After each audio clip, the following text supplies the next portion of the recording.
Hello. You're just gonna chill on this screen for a little bit because I have to go use the bathroom. I wanted to make sure I didn't start the stream late. But I'll be right back.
All right, I am back. Yeah, sorry for being on the starting student screen for so long. I just had to use the bathroom. It was really funny. I suddenly had to use the bathroom at like 8:24, like 8:24, 8:25, So I'm like, if I go to the bathroom now, I won't be back in time to start on time. And I wanted to start on time. It's like, I'm going to hold it, and then I'm going to start stream. And then while I'm still on the, uh, while I'm still on the starting soon screen, I'll run to the bathroom. I'm like, other streamers stay on the starting soon screen for like 10, 15 minutes. So it's 5 minutes on my end. Ah, okay, that's dumb. Well, look who decided to show up. Silva. Okay, Silva. All right, Silva. This is just a reminder that space colonies in Gundam are oversized mobile homes and the cluster's sides are just trailer parks. That is all. Okay.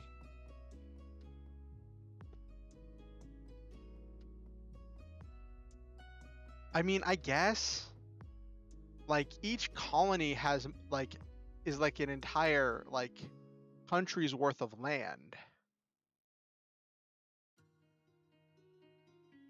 Okay. Get E.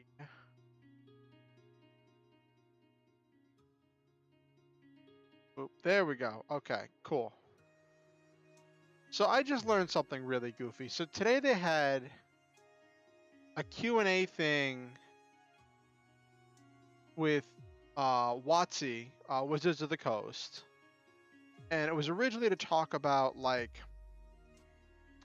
their new VTT, but they didn't actually have a lot of answers about the VTT. And apparently, since they were taking questions from the community and they weren't giving solid answers about the VTT, the virtual tabletop, people started asking other questions about WotC as a business, and I guess it kind of spiraled. But I learned that apparently they're not calling it 1D&D anymore, but they still want to keep calling it 5e, but it's going to be, yeah, I don't know. It's going to be distinctly different because it's going to have very different character options. Are they just going to say this is the new 5e? Why not call it 5.5? Like that worked for 3, going from 3 to 3.5. Or 5.1.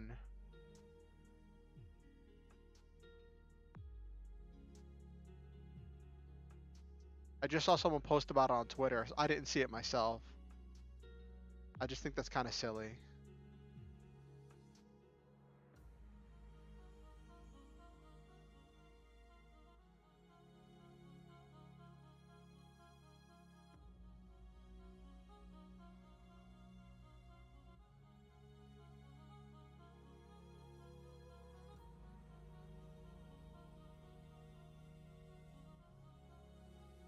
Okay.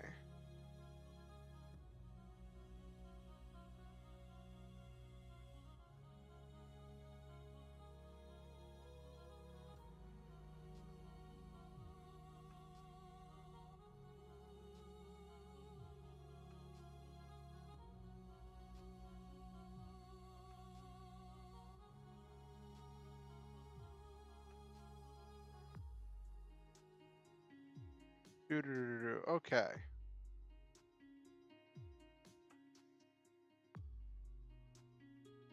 So, yeah, how was everybody's weekend? Mine went pretty well. After the stressful week I had, uh, after the stressful week I had, I had a nice weekend.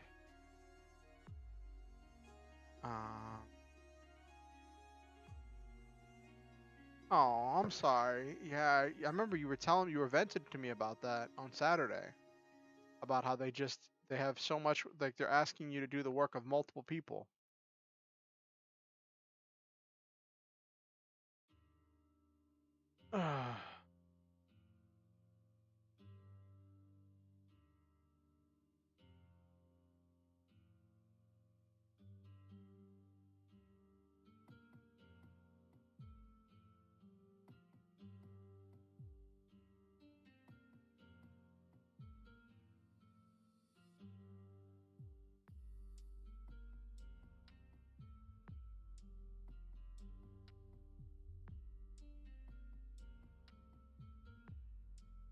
Okay.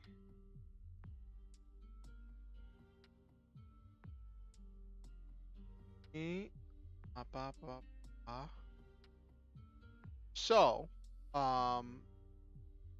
about the point of tonight's stream, I'm gonna be showing some behind the scenes stuff about how I do session design and adventure planning. I use a lot of stuff from the YouTube channel How to Be a Great GM. If you're interested in a lot of the stuff I'm using, I would definitely suggest some of their videos. They have a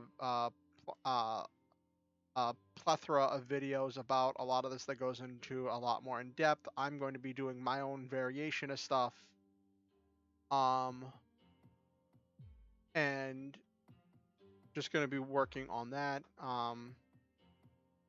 That's going to be what we're going to be talking about tonight, about designing, not exactly designing encounters as much as designing adventures. I'm going to work on designing a simple one-shot to be played with my TTRPG that I can run with my friends in order to test out the game. I have the game in its rough draft state right now. I have it up on itch.io. It's available for free, but you can donate if you want. Just like everything else I do. And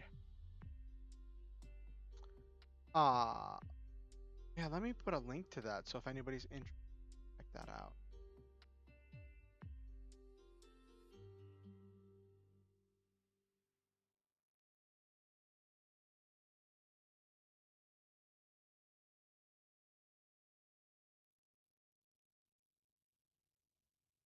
Okay.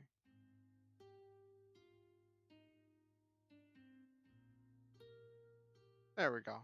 Cool. Awesome. So I got that. So that's my TTRPG. I'll put that. Actually, I should put that in the description. I should put that in the description. How do I get to the description?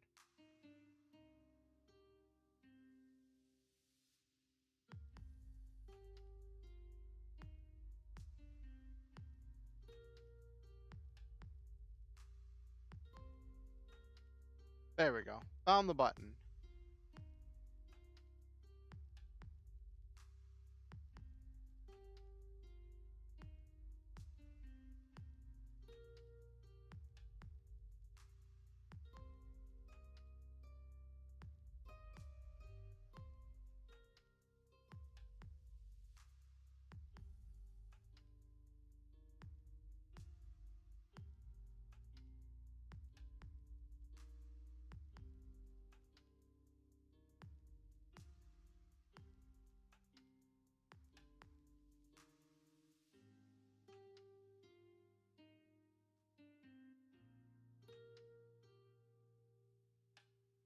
Okay.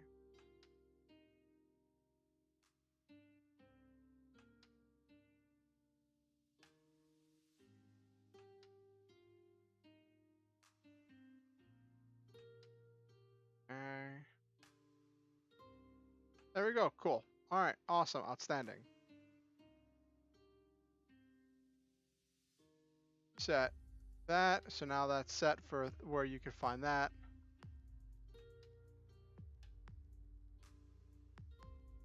I put a lot of work into this. I'm actually really proud of it. I sent a link of it to Titanomachy RPG, the person who created the engine that I used to make the game. I hope that they feel free to put it in their folder of their collection of games made with their system, which is definitely interesting because I do not see a lot of Emerge8. So Titanomachy RPG is most known for making Caltrop Core, this D4 game system that has had like 3 game jams. A game jam is where you like have to make a game start to finish within a set amount of time. Um, and like everybody shares their cool games they made in that like month or whatever they have for the game jam. Um, so there's been like 3 game jams. There's over 200 games made with Caltrip Core. Um, and it's really exciting. Uh, I kind of like Caltrip Core, but I kind of fell in love more with the versatility of Emerge8. Emerge8 is one of, it's not quite their second project, it's their third, because they did come up with Caltrip Core EX, which was kind of a modified version of Caltrip Core, which is very interesting. I like Caltrip Core EX a little bit more than I like Caltrip Core. And then they made Emerge8, and then they made Fantasy Emerge8. Fantasy Emerge8 is just like an offshoot of Emerge8. I'm using the Fantasy Emerge8 because I'm using some of the tools from the fantasy game, such as enemy creation, classes, equipment, and some other tools that I got from the fantasy one that weren't in the original.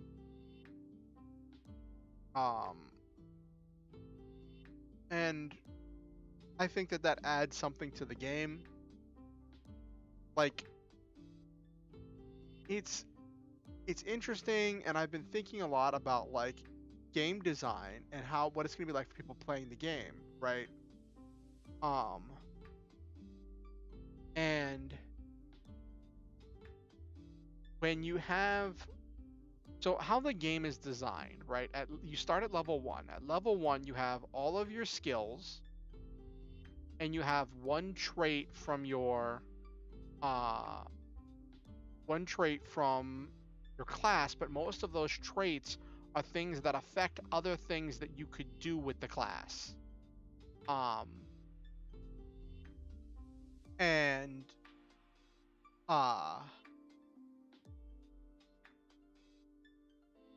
like the warrior class has one less difficulty on basic attacks, right? And stuff like that. So that's a thing.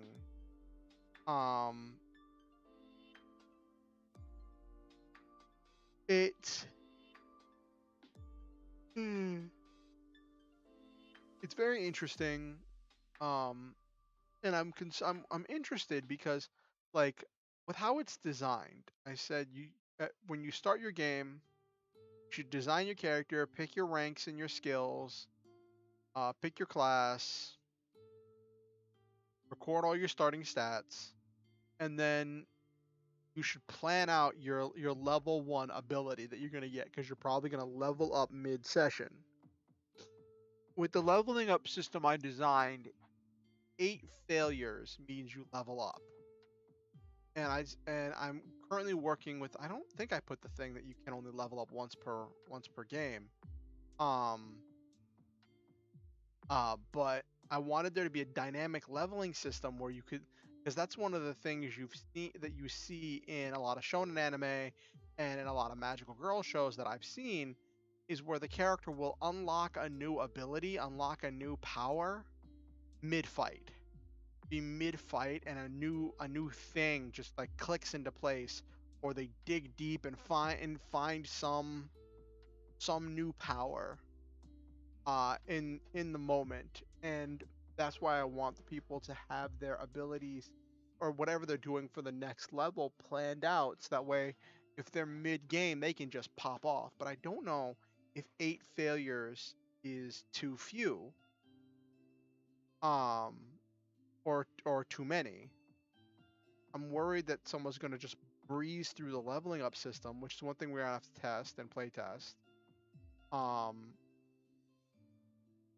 And might have to discard the EXP system in exchange for just milestone leveling, where like you level up whenever the game master decides it's important. Then you get, you have the game master has the control, so you're not breezing through levels at a super fast pace, right? Which is important. But also at the same time, lose that dynamic leveling you lose that like epic battle scene where you pull out your new thing mid fight in order to have this like epic comeback in a difficult battle. So there's stuff to be gained, stuff to be lost, of doing it different ways.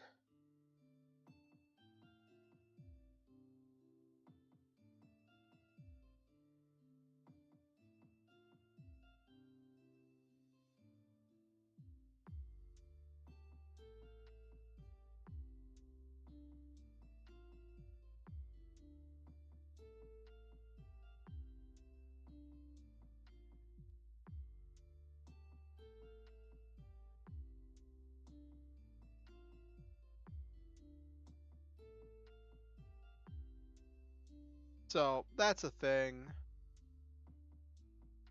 Um,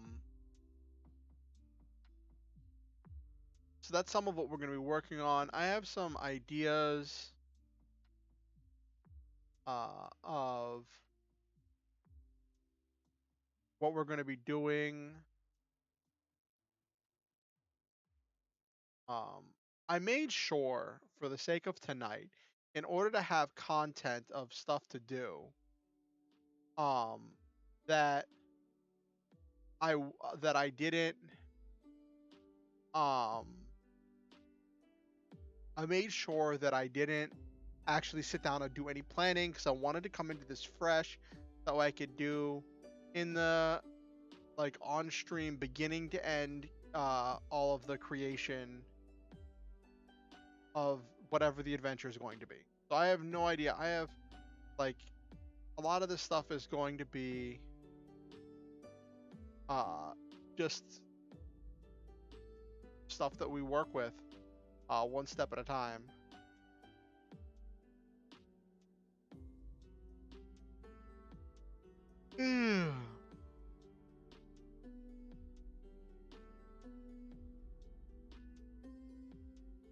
It's funny. I'm looking at all of these other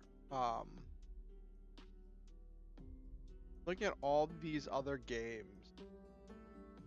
for the Caltrip Core stuff and the Emerge stuff, and they all have some kind of a logo, and I don't even have a logo for my game.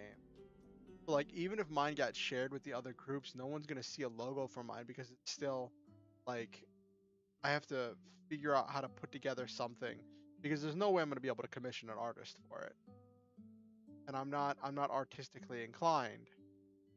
So I'll probably have to do something with like photo with like GIMP and some stock images. I wonder, are there any stock images of magical girls?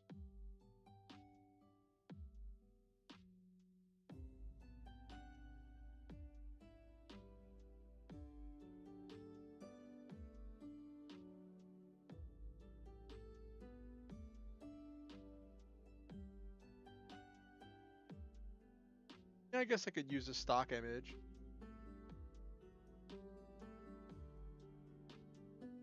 That could be a thing.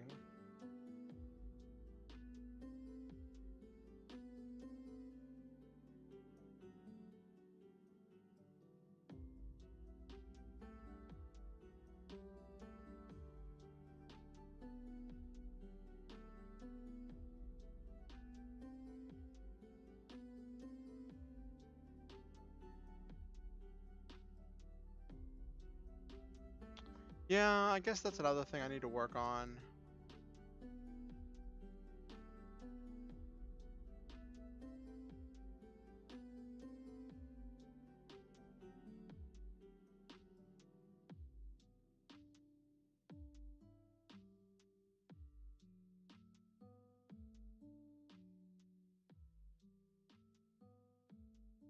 None of these, all these stock images, it's out. I'm looking.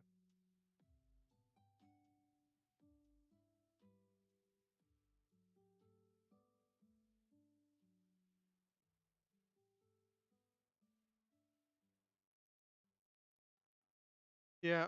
Anyway, I'm getting distracted, and none of you can see the stuff I'm looking at, the stock images and stuff. Um, But yeah, so whenever it comes to design, um, when it comes to designing a game, there's something I got from we're like 5 minutes early, but we might as well move over to the other screen. There's something that I got from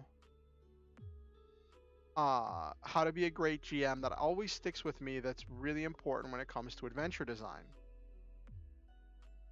Um, and well, I found some good picture. Sacred geometry.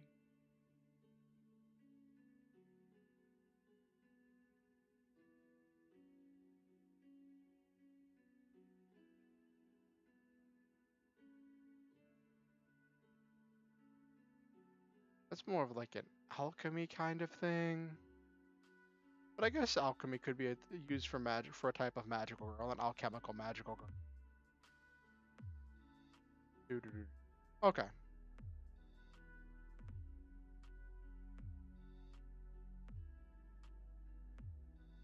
You want the trailer park Gundam. What do you mean by that, Okusen? Trailer park Gundam. Oh, the thing that Silva said? Where the colonies are just mobile homes and trailer parks? Oh my gosh. You're absolutely silly, Okusen. You're absolutely silly.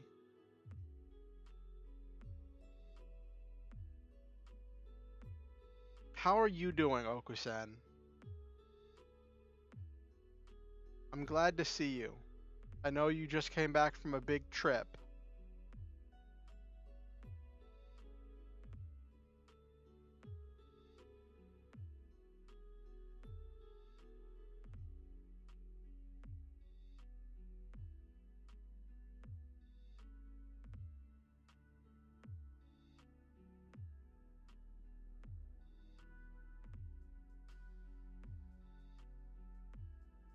Cannot say. Oh.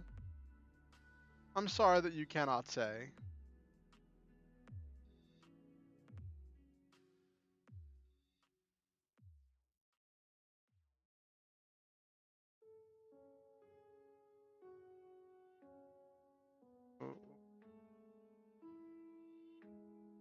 Is it sat in the car for about an hour in the rain, just zoning out, so that kind of vibe? Ooh.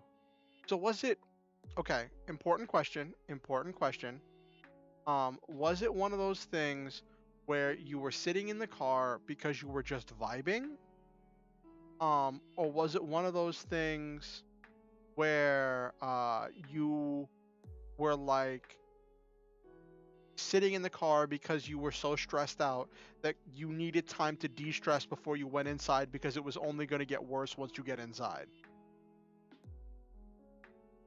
Because those are two different type of sitting in the car vibes.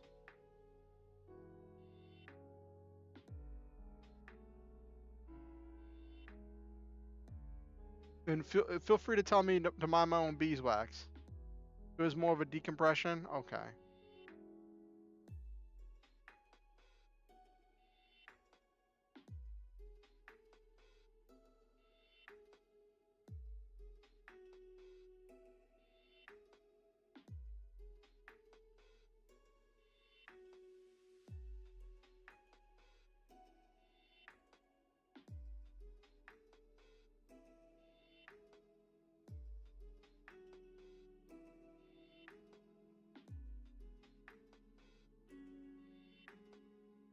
Got a hit of motivation to work on my game, so we'll see. Might end up happy with the day. Hey, that might be a thing.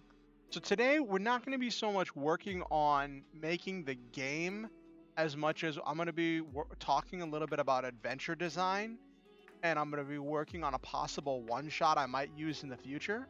So your input is definitely welcome.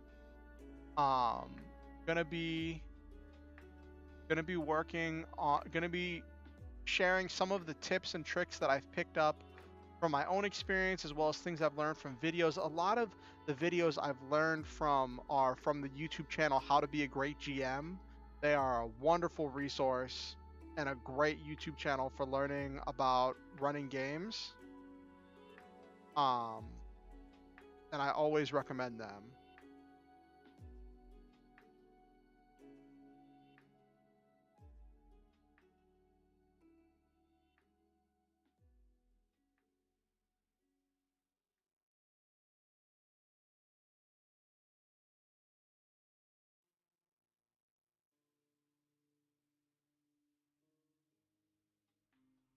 Yeah.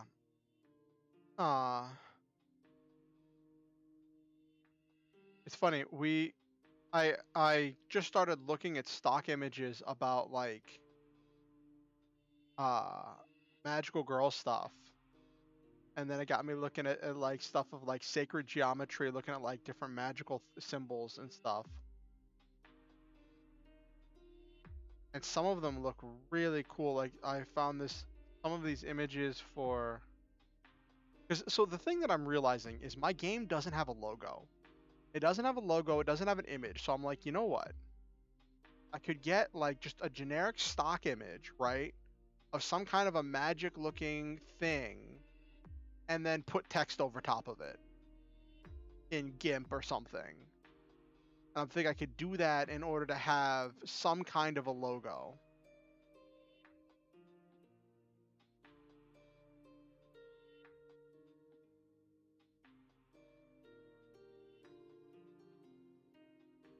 Why? Why is this?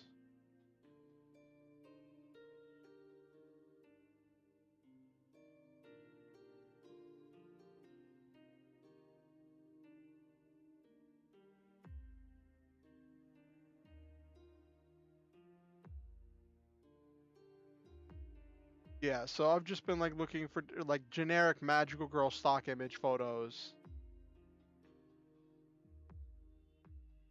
I'm expecting like fairy or like generic looking Sailor Moon photos. But all I'm getting is just like photos of like,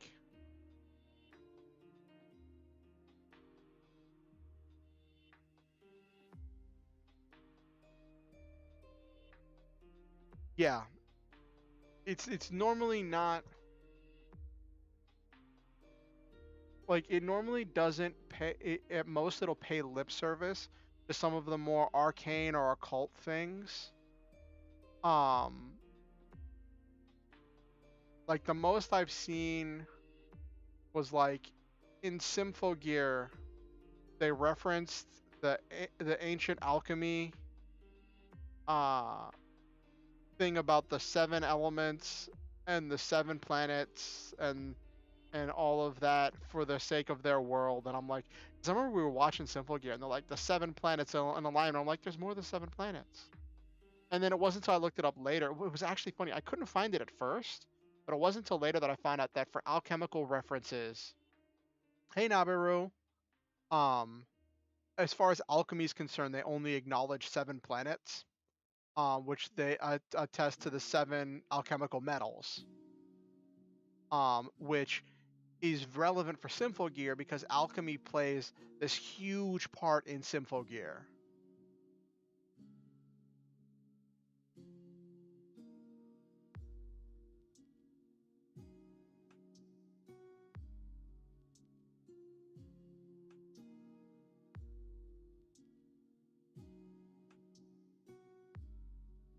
So Nabaru, in case you didn't know from the title, we're going to be working on making an adventure for a magical girl one shot. I'm hoping I can condense it down to a one shot.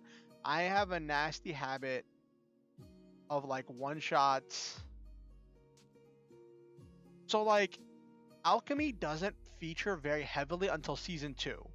Season 1 is not about alchemy at all. Like actually I think it was more like season 3 that alchemy started to feature really heavily. And they started to do a lot of like references to alchemical theory.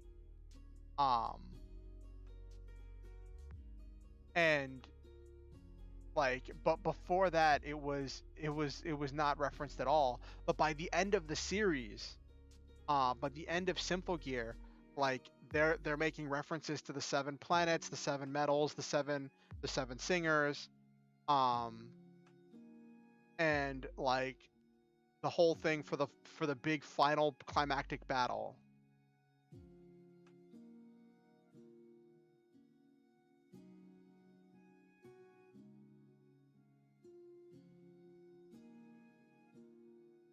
Yeah, I I just a lot of that stuff, like the music I enjoyed in Symphogear, um, and the shipping was whatever. Like they're kids, so I don't really ship kids. Um, like that's that's what have you. Um, and like I got really tied up in a lot of like the mechanics and the ins and outs because like I was watching it as a mecha show because they were definitely mecha heroes. Like their powers were mechanically based, but it was like mechanical, like magical mechanics. And it was kind of like a super robot show where that like they couldn't duplicate their powers. There was a finite number of Symphogears, and they couldn't make more of them because after the end of the first season, only person who knew how to make more of them died, which is why it was so such a big upset whenever the new ones appeared. And it's like, no, these aren't new, these were made previously, these were arguably the first ones.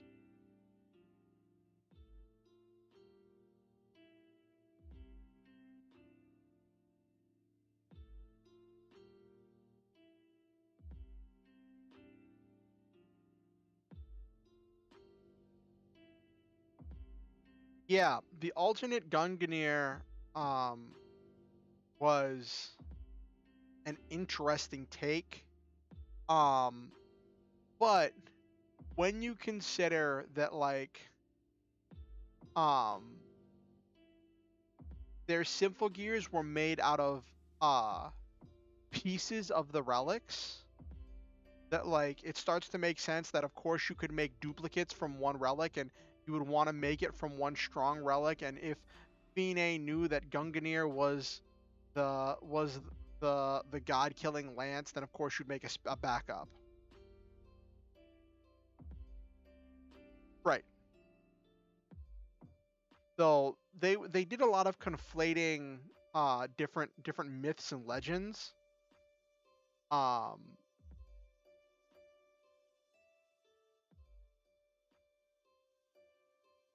well, like in anime, you will often see like, oh, its power is just like Star Platinum, you know. The main character and the main either main rival or the main villain have been kind of mirroring powers somehow.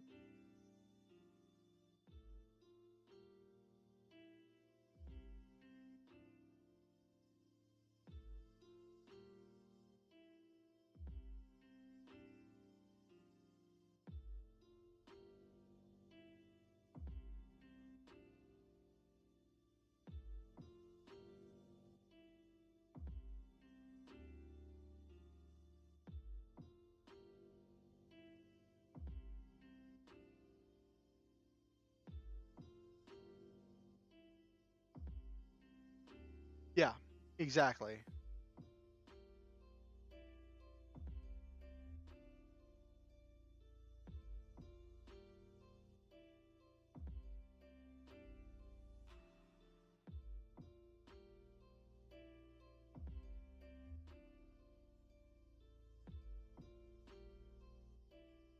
So I'm looking at the stock image place where I normally get my stock images, and like, um, I'm having trouble finding. Looking for magical images. I don't know. I got distracted because I started talking about making a logo for my game. Uh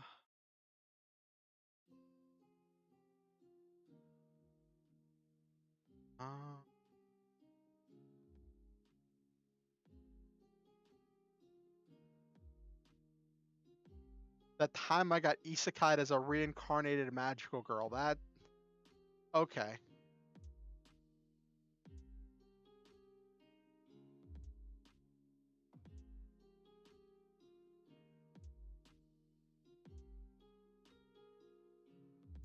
There we go. Now I'm finding some. Ba, ba.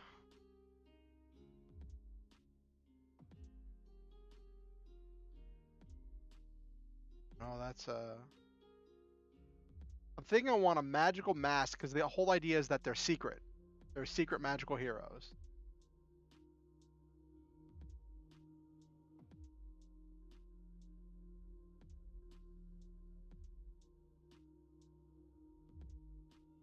You're making a magical girl one. Gotta have a dumb long name that explains a bit.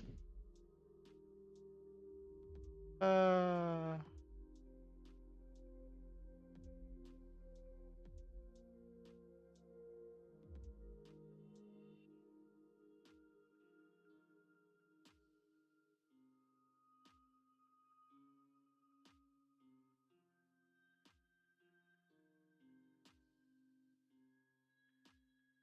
Oh, of course, when I look up masks, it just gives me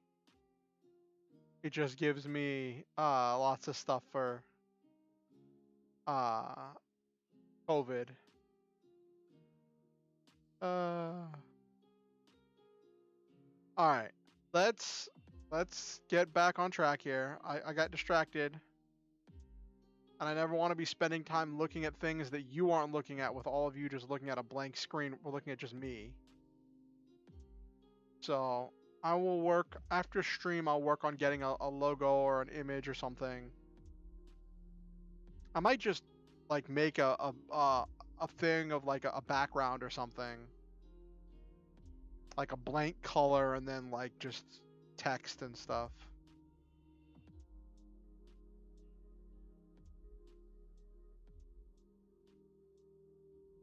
Um. Ooh.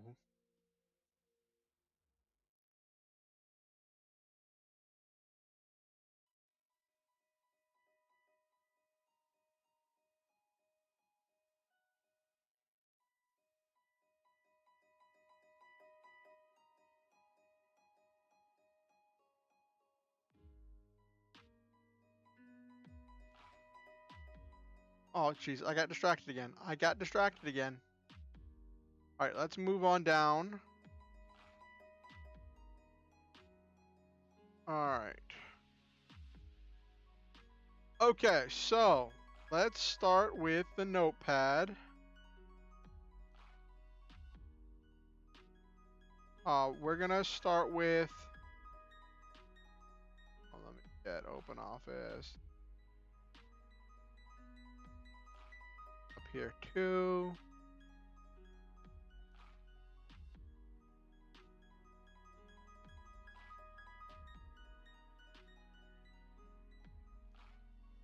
Okay. All right, so one of the key parts that I learned from How to Be a Great GM is this idea of all stories start with a sentence. You need a unifying sentence that defines the driving force of your story, and from that, your story spirals outward. So, the basic sentence that is the core of your story it's always gonna be the same. Well, it's the same base sentence, and then you fill in the parts, kind of like an ad libs kind of thing. And as you fill in the parts, it helps you with building your story. So, uh,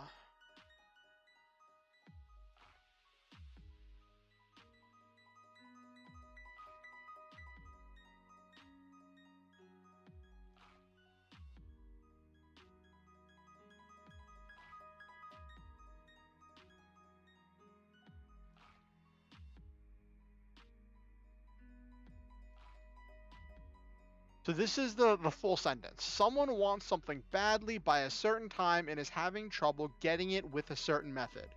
And by adding details to the sentence, such as who is the someone, what is the thing they want, what time do they need it by, like when do they need it by, why are they having trouble, and what method are they using. You can flesh out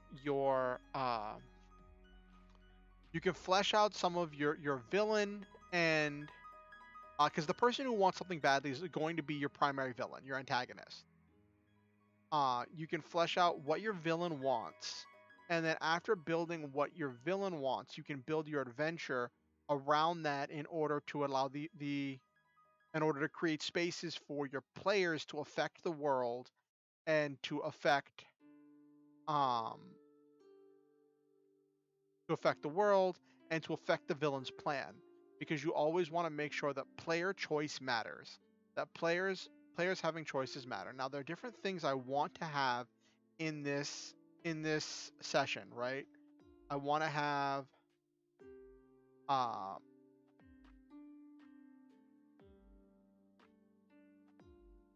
physical battle.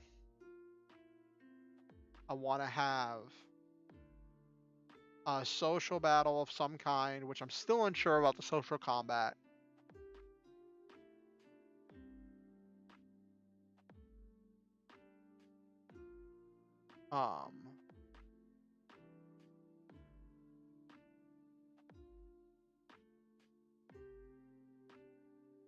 A chase scene of some kind.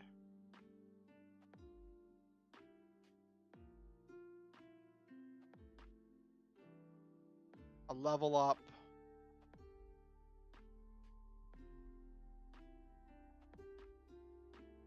So I want to have a physical battle, social battle, chase scene, level up.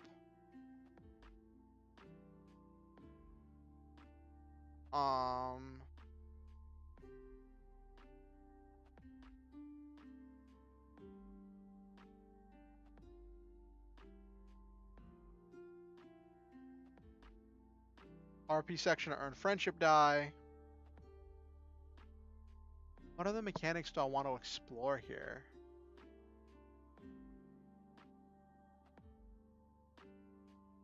I want to have a scene where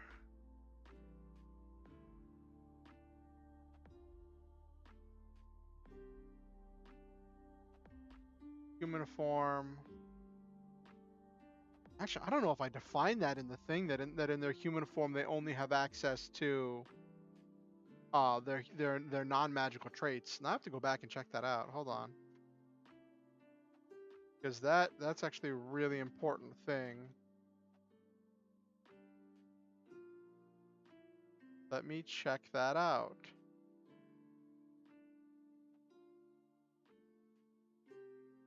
This is the PDF that I just released. I'm not playing with civilian powers. Like the players have access to their human capabilities. Did I not do this? Fortune, misfortune, clocks, character creation. Yes, I did say this. In your human form, you have access to mundane skills and any traits that are derived from them. Okay.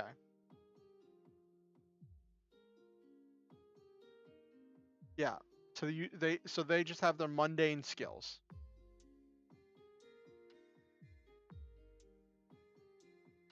And that might change.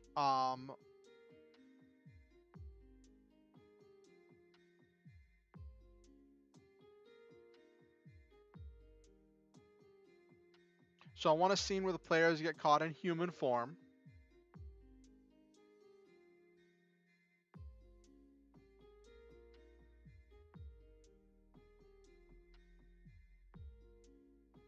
Rescuing civilians.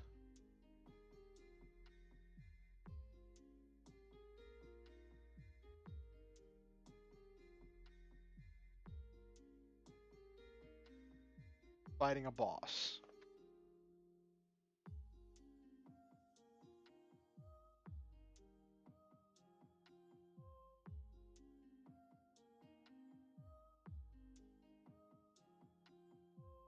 So that seems pretty good.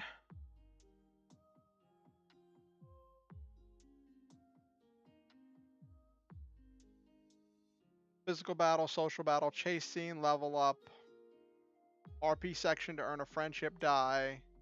Scene where the players get caught in human form, rescuing civilians, fighting a boss.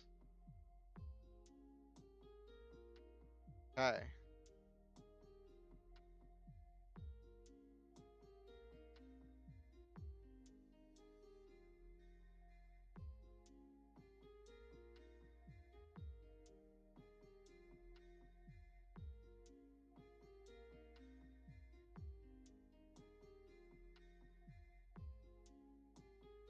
Have to get away to transform out of sight. Okay. So we've got our list of things we want in this one shot. That's a lot of stuff to pack in one shot. So it's gonna have to be really tight. It might end up being a 2-shot. We'll see how stuff pans out because RP sections can take time. I was tempted to see if Chat GPT could come up with something, but I was like, you know what? I want to see what I can do without relying on AI. I want to flex my brain muscles. Okay. So, someone. Uh, the villain. Who's the villain? Also, one of the thing that helps is to identify your themes, because your themes that you're going for and trying to express inform everything else you're doing. So theme here is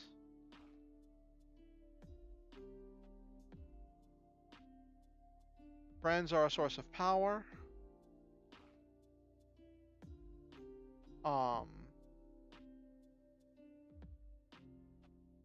What else do I want? There's obviously the friends are a source of power.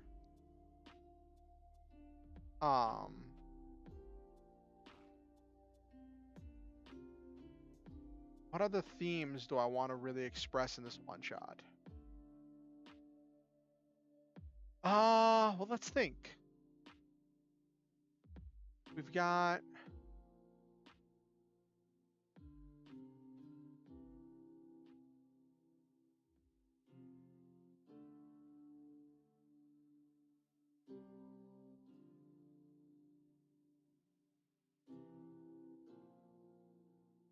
we're keeping it generic. Teamwork makes the dream work. I usually like to have 3 themes that I'm pulling from. So we got friendship is a source of power, which that's different from teamwork makes the dream work, because teamwork implies working together as a party. So emphasizing the teamwork, right? And friends is like having people you defend and you protect and you care about. So like there's different types of relationships involved there.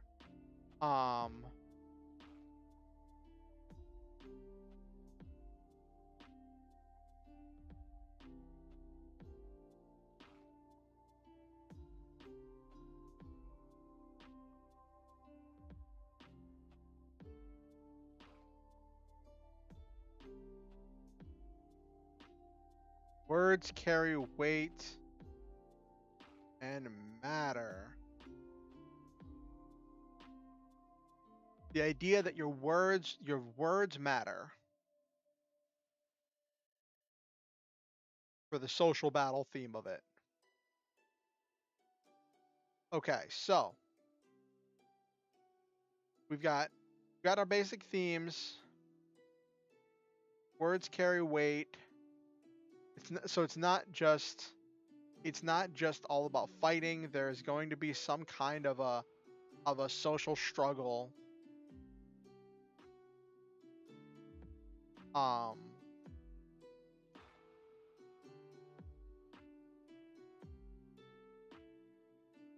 Okay, so someone. Who is someone?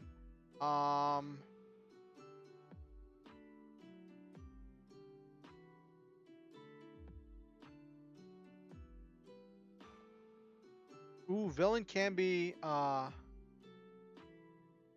Uh-huh. Personality, so on. Yeah, that's true. See, normally I would just use a random name generator and just run from there, right? But I'm trying, so like I've been relying on random generators a lot recently for a lot of my characters, a lot of my worlds, and a lot of my things. I've been using random generators and AI. And I wanted tonight to just flex my thoughts a little bit, and instead of writing a story around AI or writing a story around what a random generator gives me, which is what I've done a lot recently, I wanted to um, make the whole thing from scratch, have it be bespoke instead of trying to crowbar logic into an illogical situation. So that's something that I wanted to work with. Uh,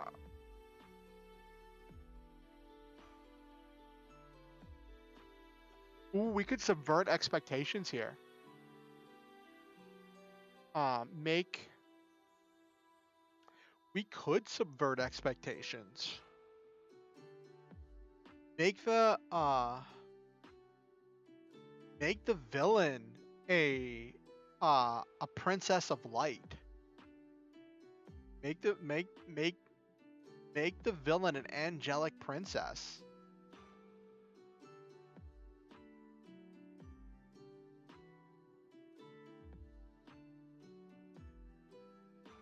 Well, then that brings up the question: what?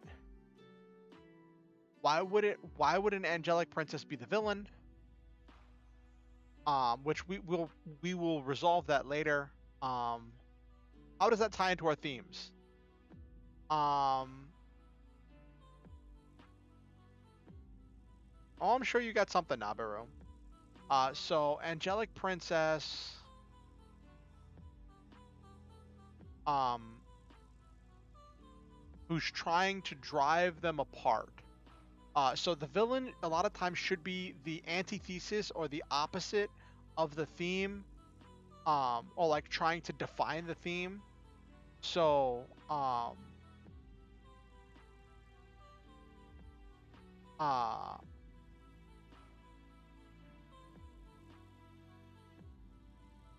mhm. I was thinking about that too. Um,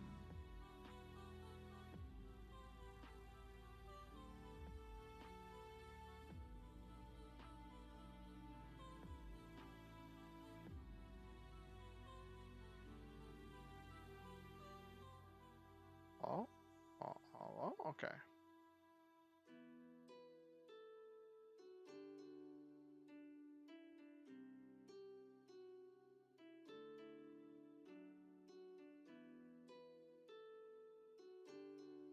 Pure.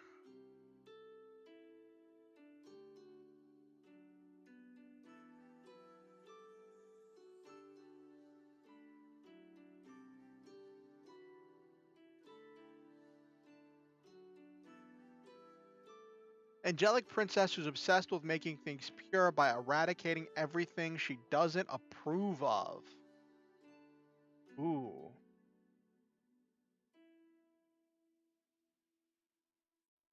So who's standing against her? Who are the heroes?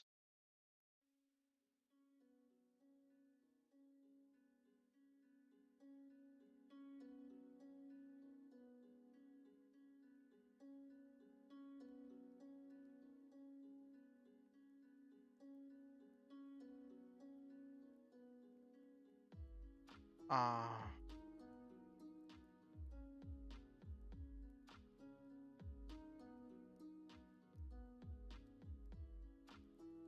we're getting to something.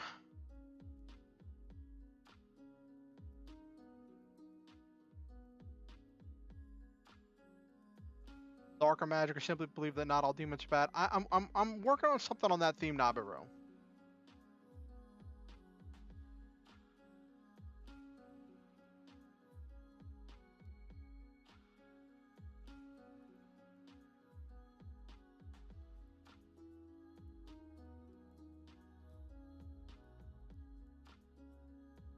coalition of angels and demons have agreed to empower mortals to fight against the actions of the villain.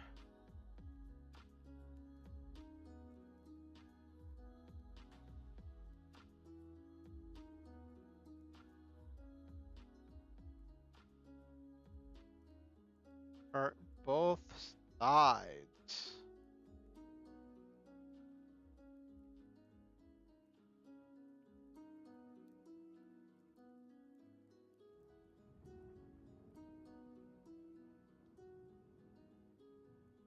You know what? No. There's a theme that's always bugged me about religion, and I didn't even mean for this to go into a religious angle, but I was like, uh,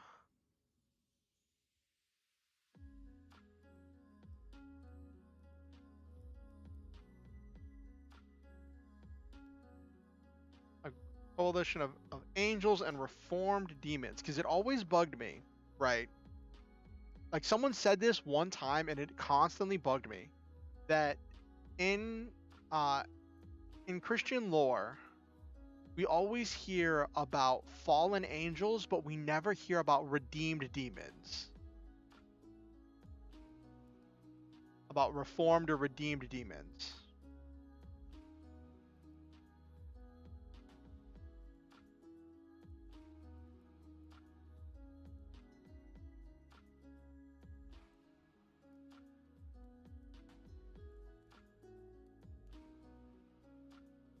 I'm sure they do. But like that's why they do it, is because it's such a unique and interesting direction to take.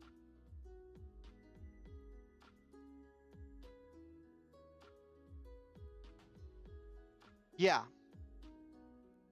Yeah, so that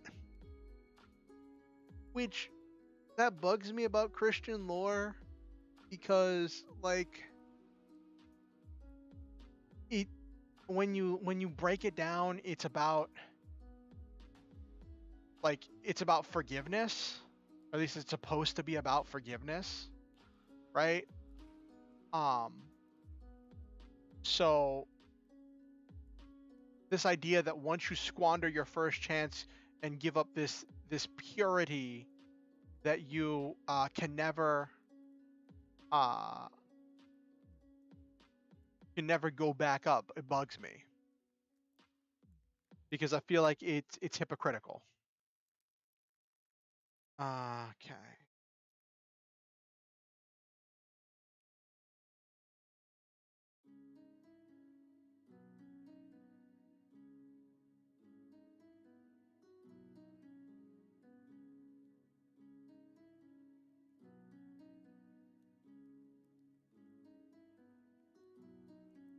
Okay.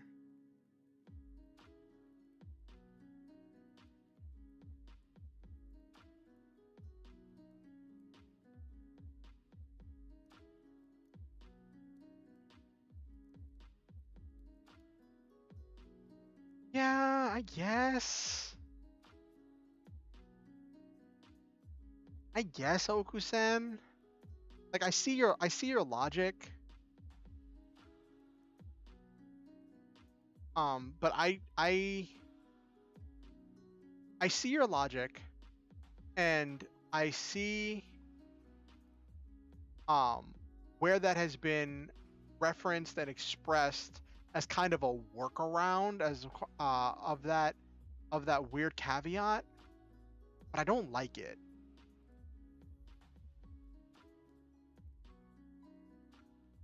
So we take this of an angelic princess and a demon prince, but the roles are swapped.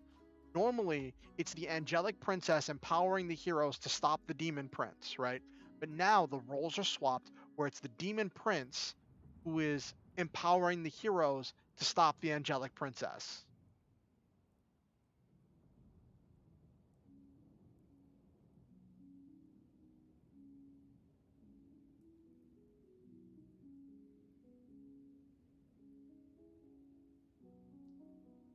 Hmm.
Devil is a part-timer vibes? Oh, okay. So, the hero is a demon prince who's obsessed with redemption, is trying to stop the princess from destroying all. What are you gonna do if your players refuse all direction and just buy a crappy apartment and work at McDonald's?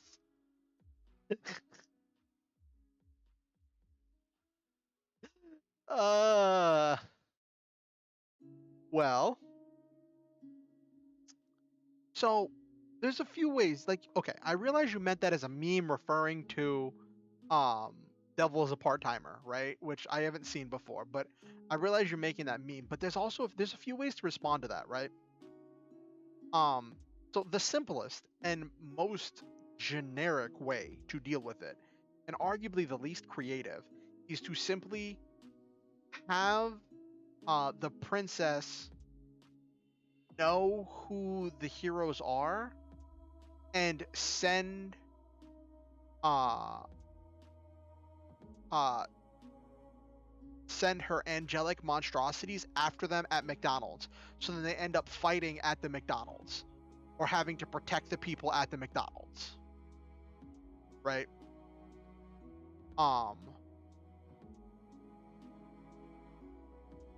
So that is the simplest way, right? But that no shoes, no service. That violates one of the key rules in the system, which is that if unless someone watches you transform, no one knows who you are, and even facial recognition software cannot tell who you are. Hold on one second, I gotta take a call.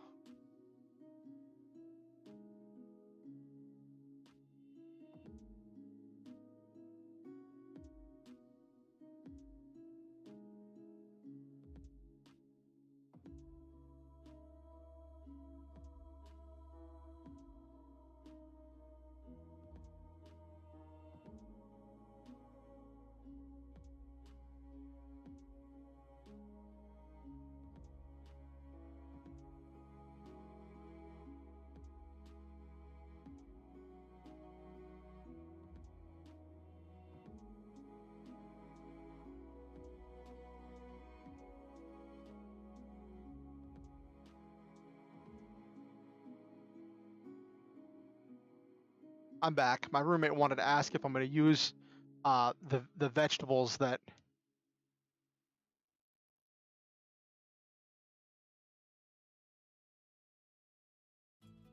Moonlit Fantasy Goddess. I'm not familiar with that. But see, there's another way. There's another way to deal with that, to get the players invested, that I would probably use if the players didn't want to get invested, if the players didn't care, and were just trying to go off and do their own thing. I would give them NPCs that were like their friends, that were outside of the norm, that were people who were neurodivergent, that were like different, gender nonconforming, all of those different things, right? And give them these people to care about, these NPCs to care about, who are outside of what the villain defines as pure, right? And have those NPCs who are people that first, like, this would all be contingent on being able to get the players to actually care about the NPCs, which that might be a big ask, right? But then maybe they're regular customers at the McDonald's that the players work at, right? Or maybe they're like their neighbors in the apartment complex where they bought the apartment. And have the princess starts sending her angelic monstrosities after after these people in order to crush them, in order to eradicate them. And then the player will be with their friend whenever the attack happens. So then they have to defend themselves, they have to defend their friend, and then they get drawn in and realize that like this angelic princess is trying to destroy things they care about. So I think that would be how I would try to like to deal with that. I don't know how well it would go over. It would definitely depend on the player group.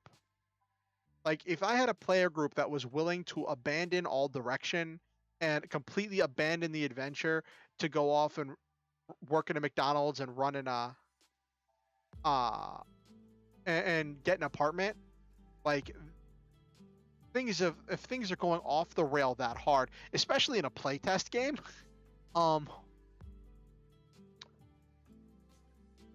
like that can be rough. One I read had a pure princess summoning heroes just to sacrifice them. The main character is soon helping the demon get stronger to stop them. That's an interesting one, Nabiru.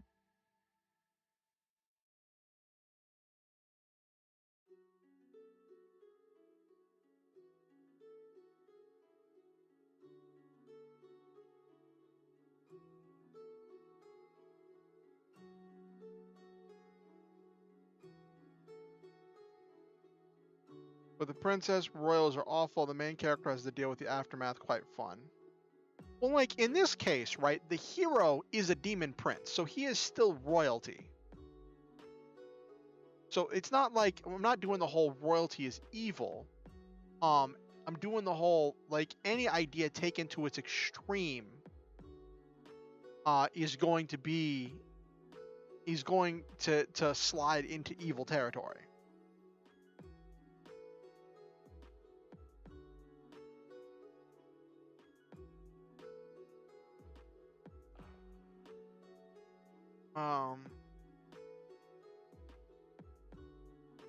Okay, so let's get back to our sentence. Someone wants something badly, so let's give the angelic princess a name.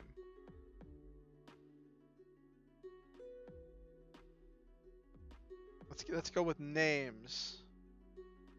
Angelic princess. Something angelic and like in fairy like and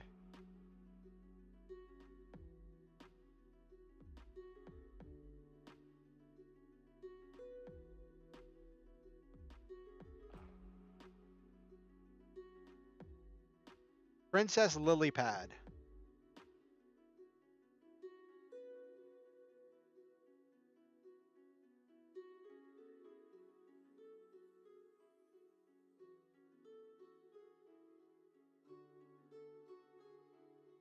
Ooh, I have an idea for this name.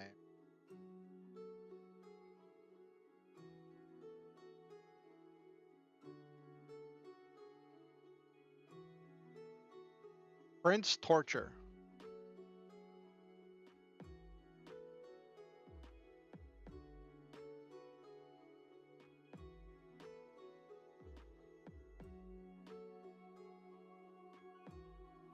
So Princess Lilypad and Prince Torture. Magic Girl will be based near the sea or plant, ocean based. Okay, yeah.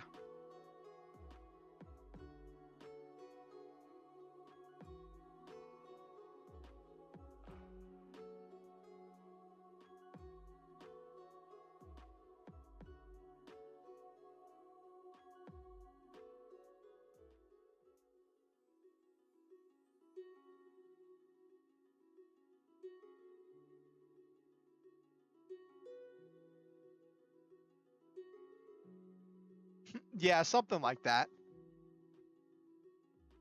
I thought a lily pad was like this like innocuous, non-threatening thing that just sounds like dainty and adorable.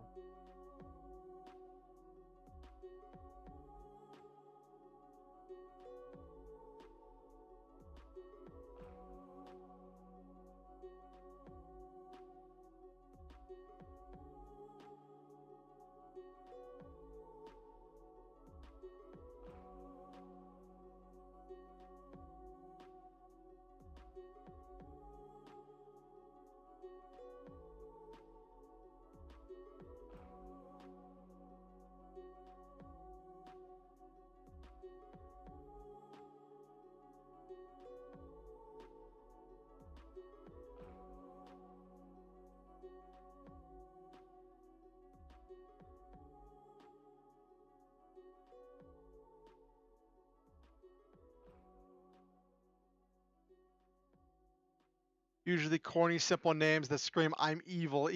Yes.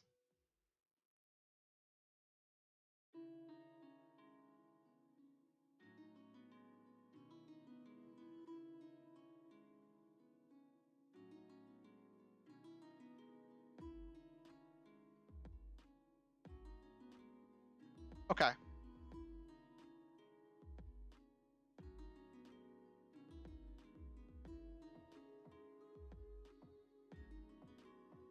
So what themes does this express? None of them. No.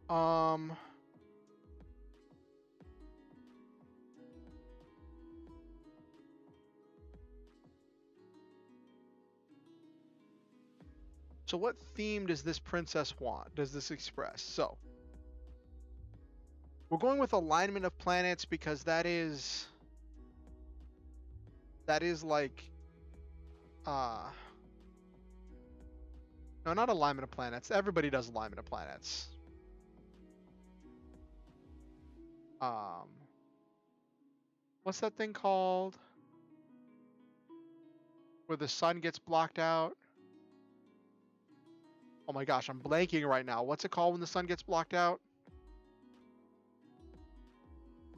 Eclipse? Yeah.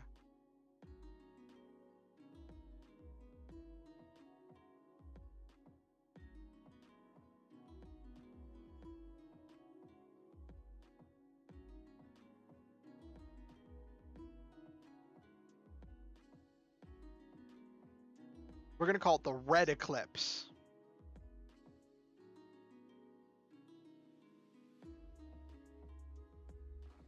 Okay, so what's the red eclipse?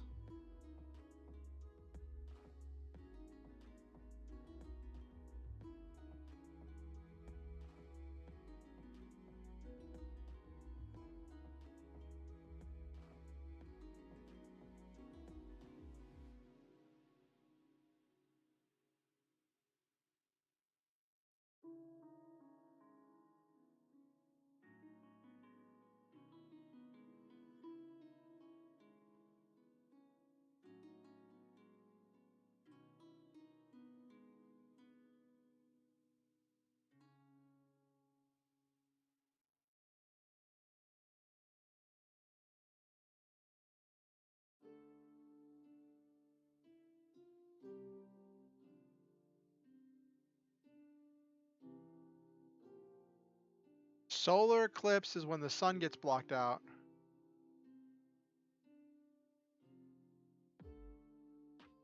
What's the anime about? What's C3 about? Uh,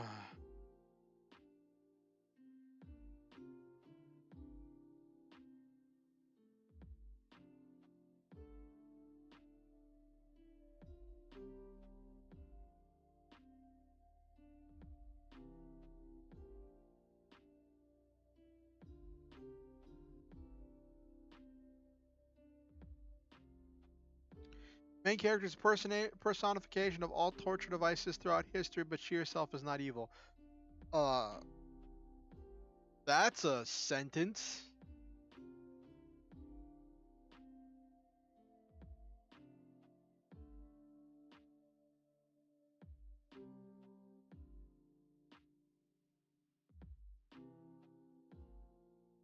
Hmm.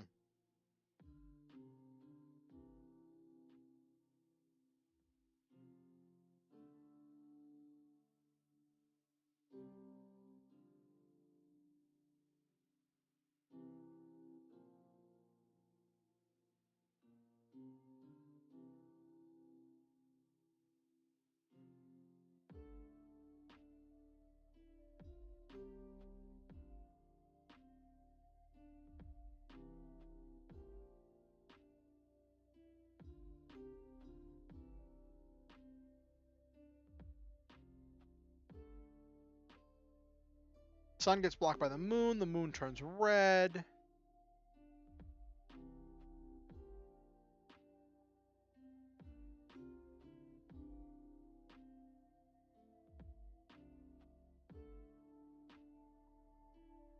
Cursed items that have special powers. The main character's name Fear Kubrick or Fear in a Cube.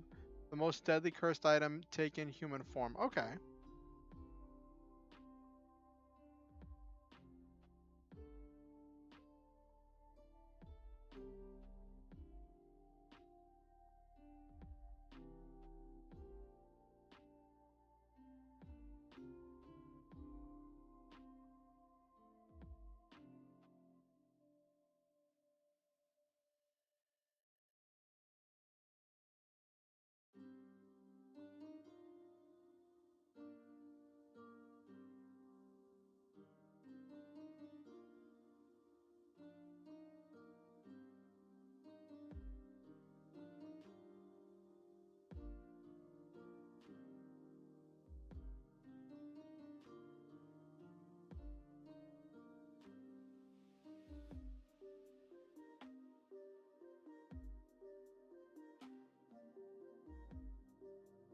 Let's alter my sentence. I had an idea.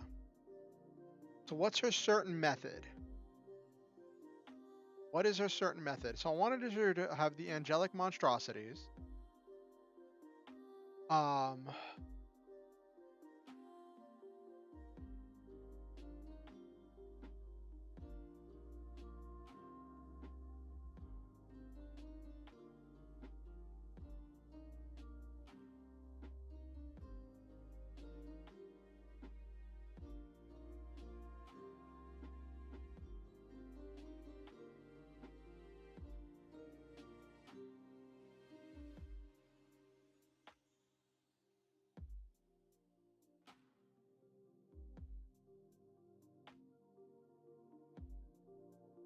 Okay.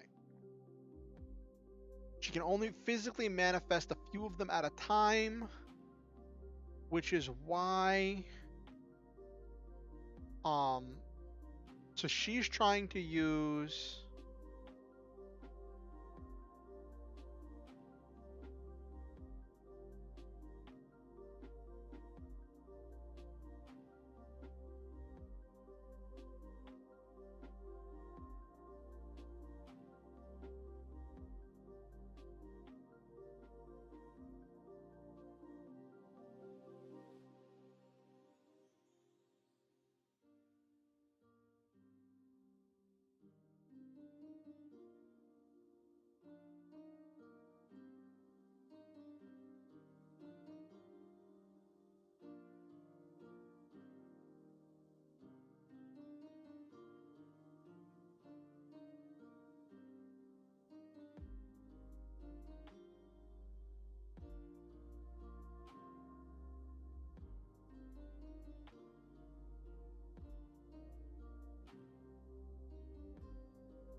okay, be given hope for redemption by his dedication for love and forgiveness. Okay.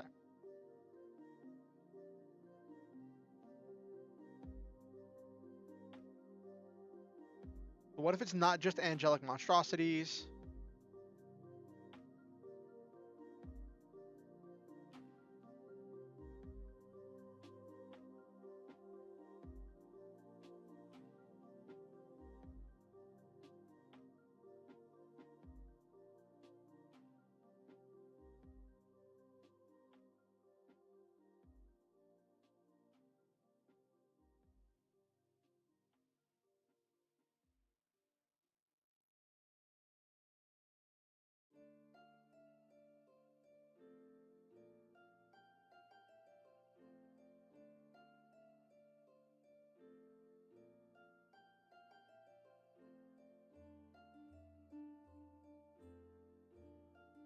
I've heard of Fairy Tale.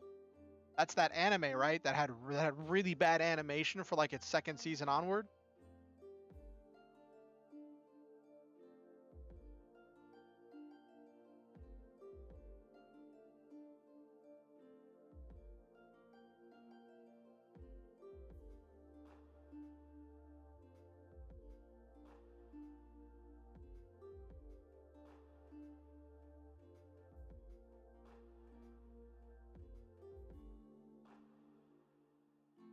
Mhm.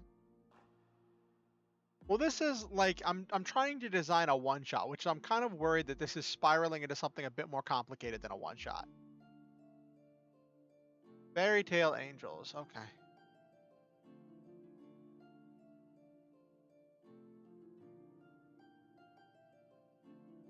Something you buy.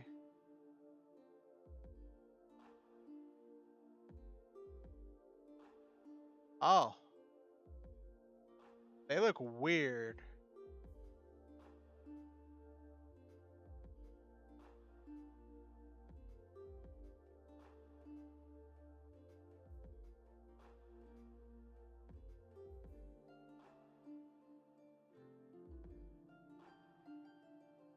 Could do something with them.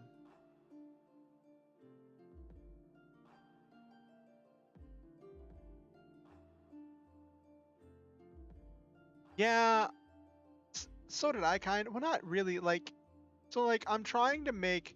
You want the one shot to fit, right? So, um, this is like right now we're just getting a bunch of ideas and we haven't like actually started writing scenes um or themes of what's going to be happening.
Okay, supernatural forces seek to manipulate mortals.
Okay.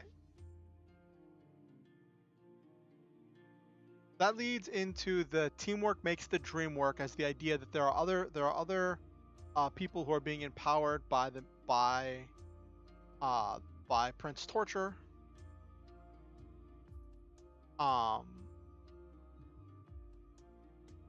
so we figured out why the heroes are needed.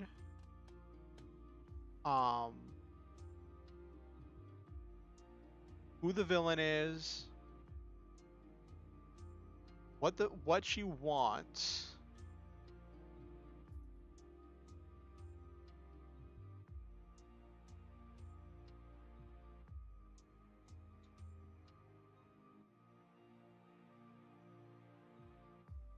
Hmm.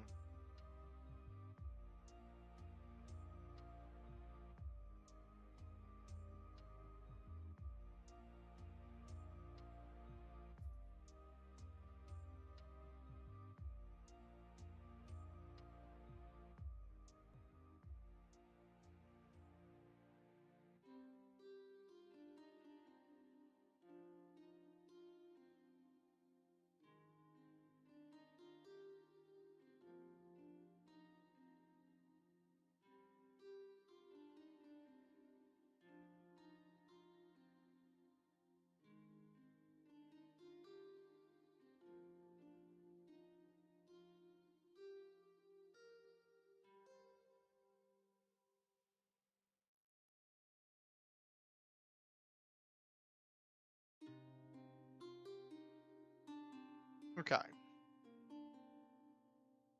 Princess Lilypad wants to install herself as Queen of the Earth and rule over what she sees as a pure kingdom. For anyone who steps out of line is eradicated. But what's stopping her from just doing that?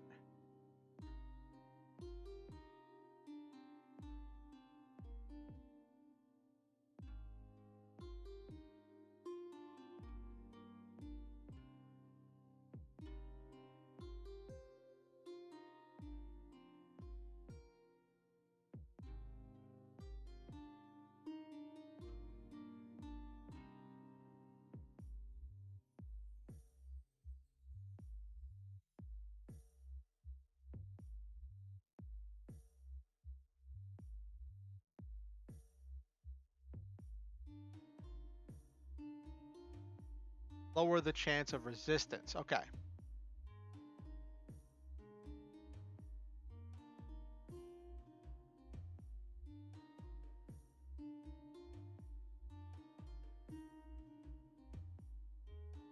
All right. So we have a lot of notes. We have a lot of ideas.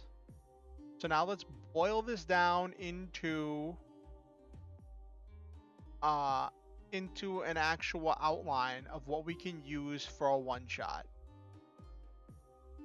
Um, we're gonna use the 5-step method.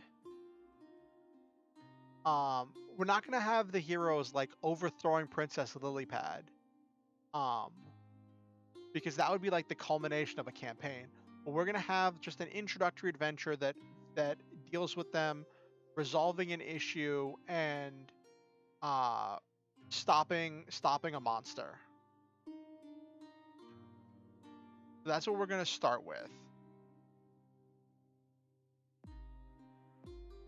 Okay.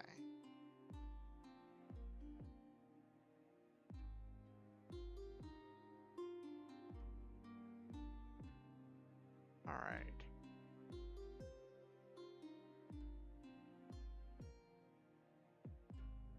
Okay.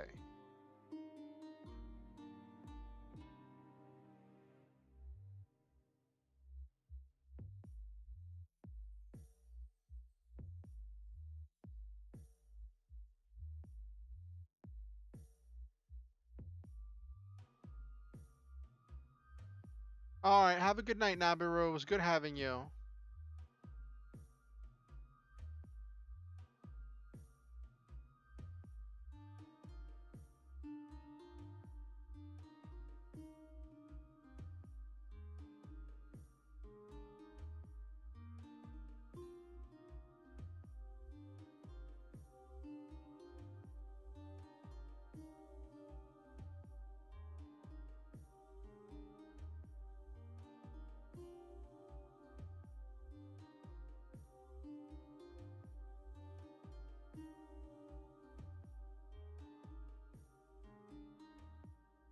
Okay, so these are the 5 pieces of a 5-piece structure as introduced by how to be a great GM, and I really like using this for planning adventures. So boop. So introduce the plot.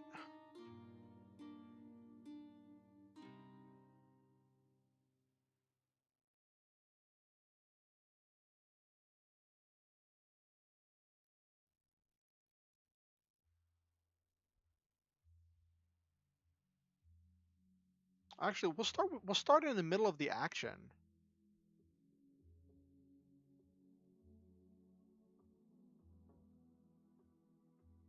Actually, let's craft a smaller sentence. So we have the big sentence for the entire campaign, right? Which I guess this is spiraling into a campaign. But we need another sentence for just this adventure, right? So what's something small that Princess Lilypad would want to get rid of?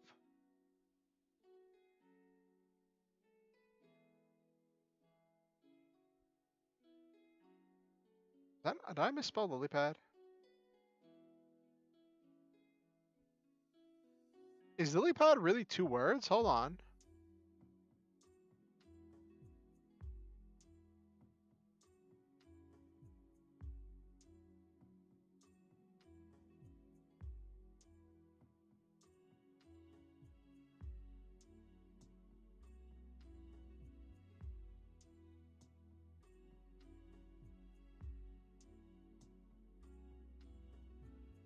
Okay, yeah, it is 2 words.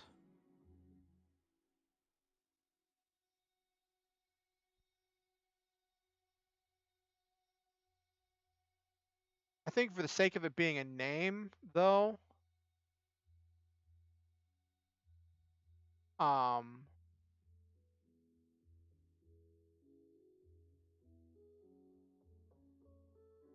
I think for the sake of it being a name, I'm gonna keep it 1 word. Just because it's a name.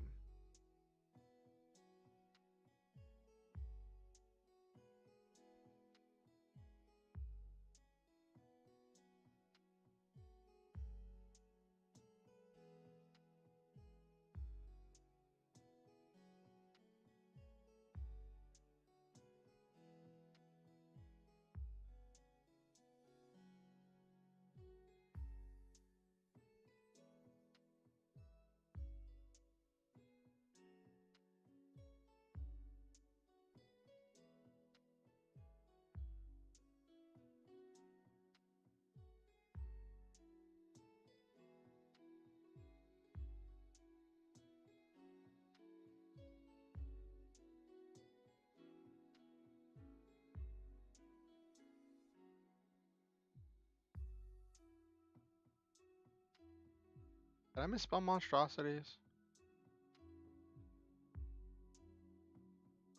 Oh, an S. There's no C in monstrosities? That's funny.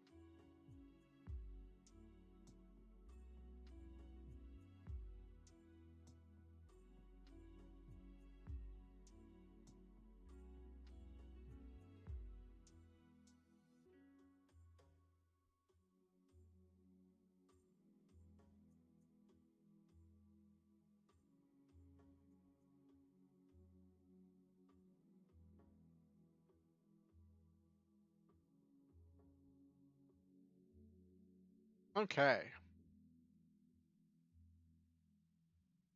So we've set a smaller goal for Princess Lilypad, and a smaller time frame in order to give us a more concise plot.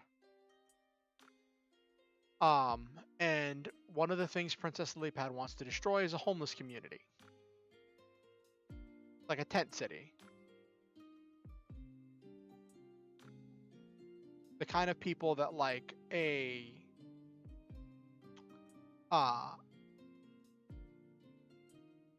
so many people would overlook and just abandon them to be destroyed by these angelic monstrosities.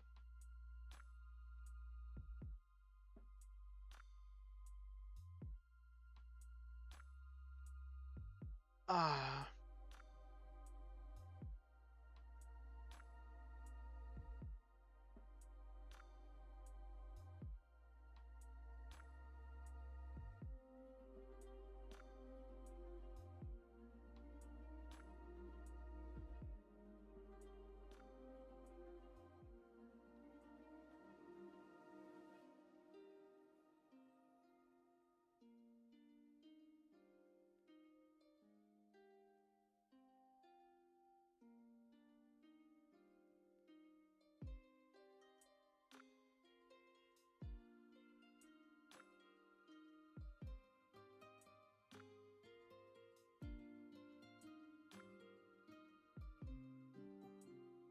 Okay.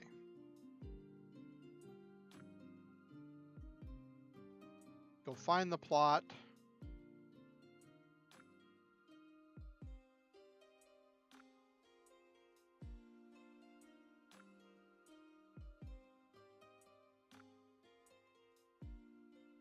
Ooh, that's a good mechanic. Ooh, let me put that in my notes.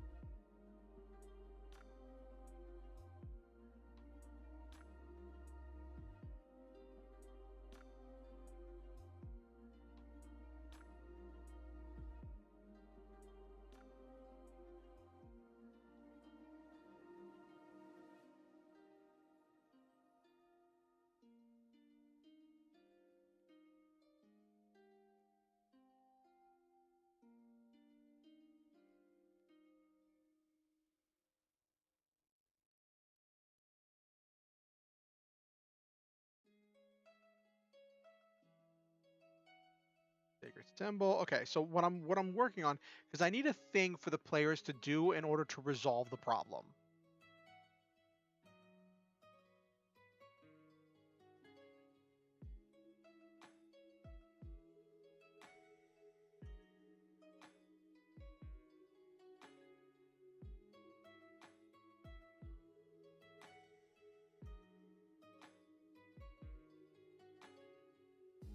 Okay.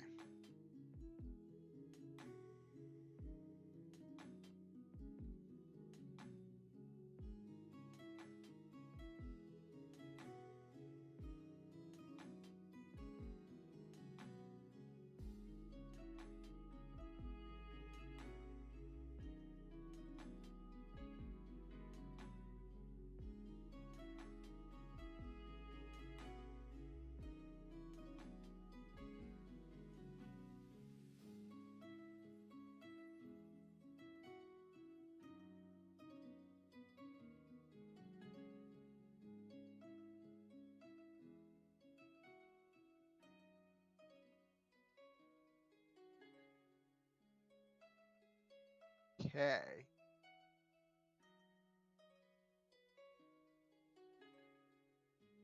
So there's a thing for the players to find. Okay.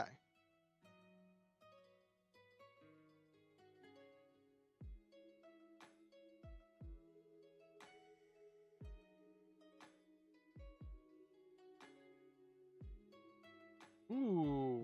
Ooh. Hold on.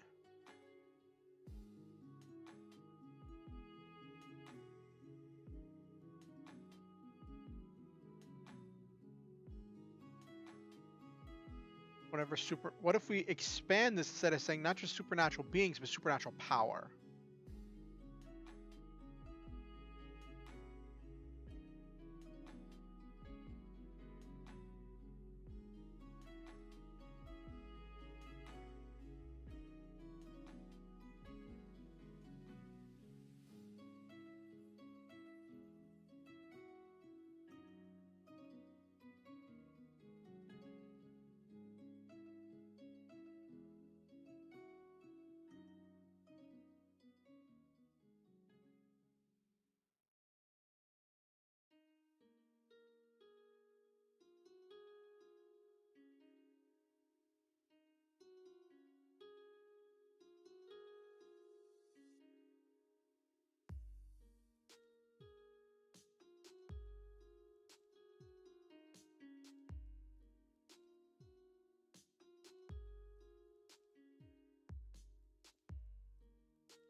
Ooh.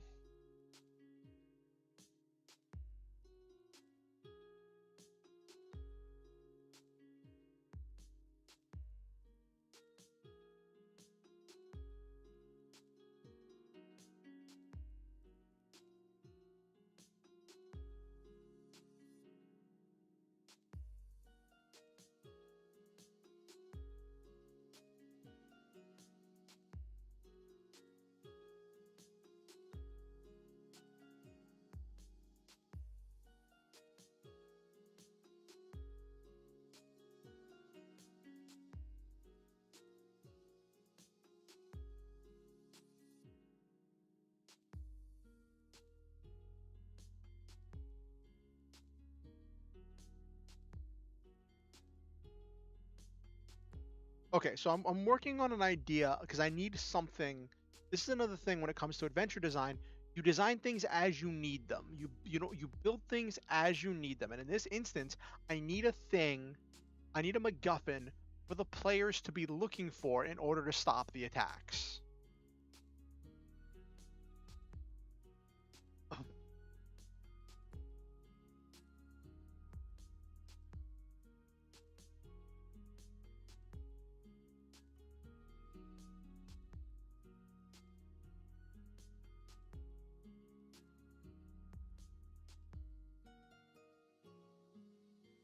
Okay.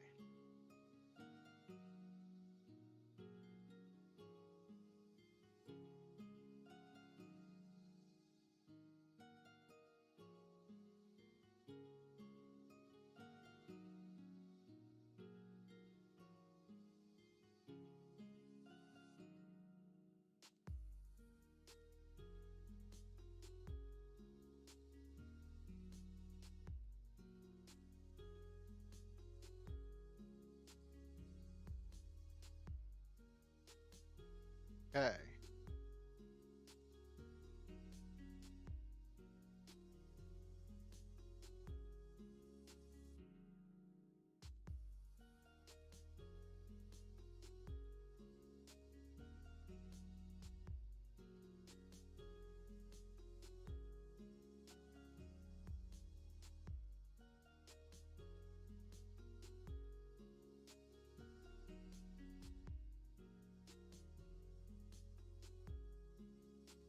Mhm.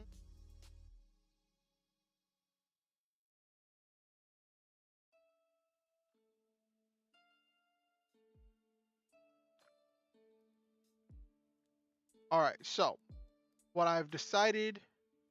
Let me show you what I was working on. Boop, boop, boop. I realized you weren't seeing any of the stuff. So this is what I was working on. I went through two drafts of this. So when supernatural power flows into the material realm, it needs a sacred symbol to act as a focus for all the prayers of the supernatural beings that grant that power. The larger symbols, the larger the symbol, the more power that can come through. With a large enough symbol, then an entire supernatural being can come through. If the symbol is destroyed, all the beings drawing power from that symbol are depowered, and if they are from another realm, they are sent back. Large symbols uh, have to be made by earthly worshippers and are revered as holy objects. The players each have a small trinket that acts as their sacred symbol that is the source of their power. This can take any shape they want, and they acquired it in some way that is unique to them. Okay.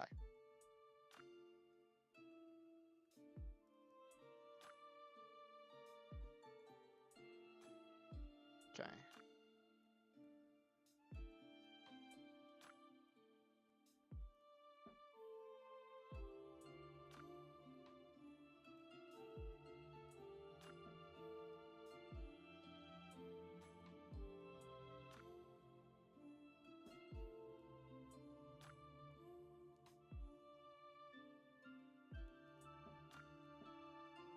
For these attacks.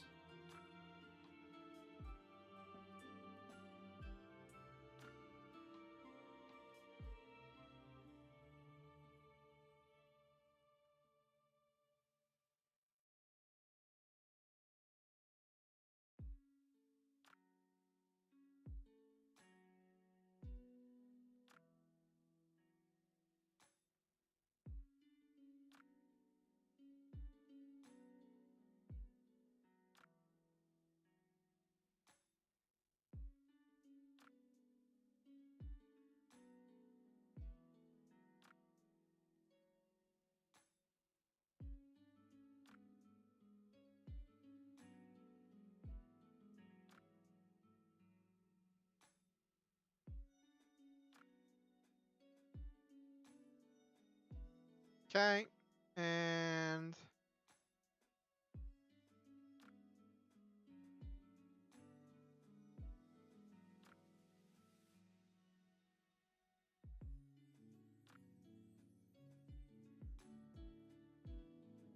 okay, so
okay.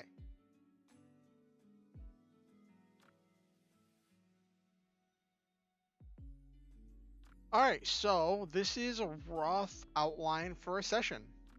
Um,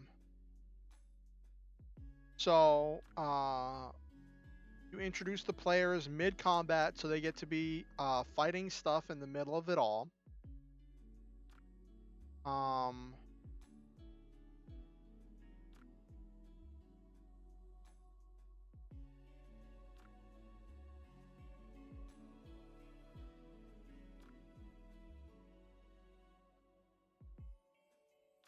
so I got the physical battle. I'm gonna have a social battle later. They're definitely gonna level up. Um,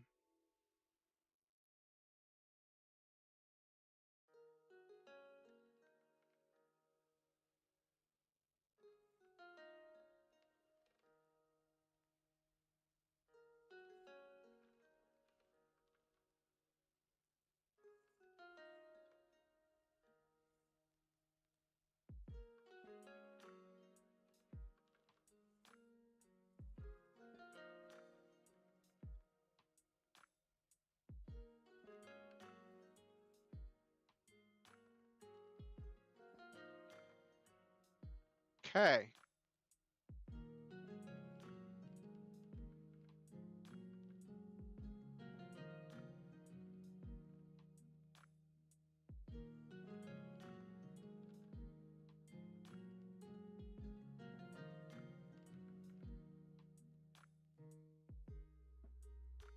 We got the chase scene. Will be find the knot plot. Will be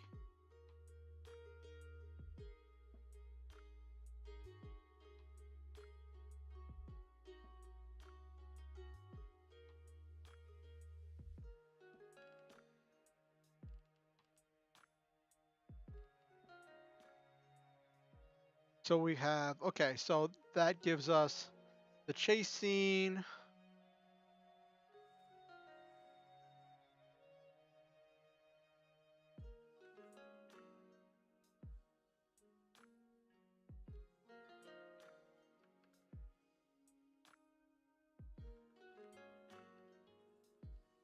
I'm not sure if I like that.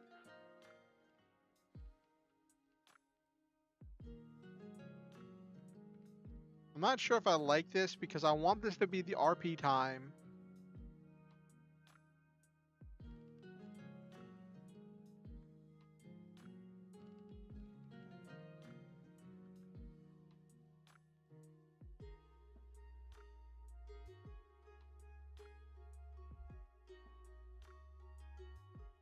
This is players get caught in human form.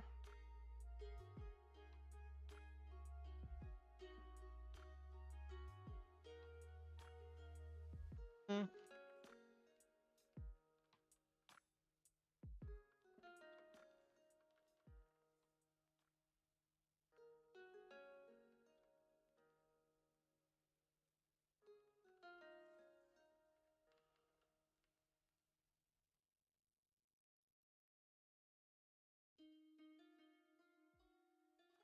Social combat.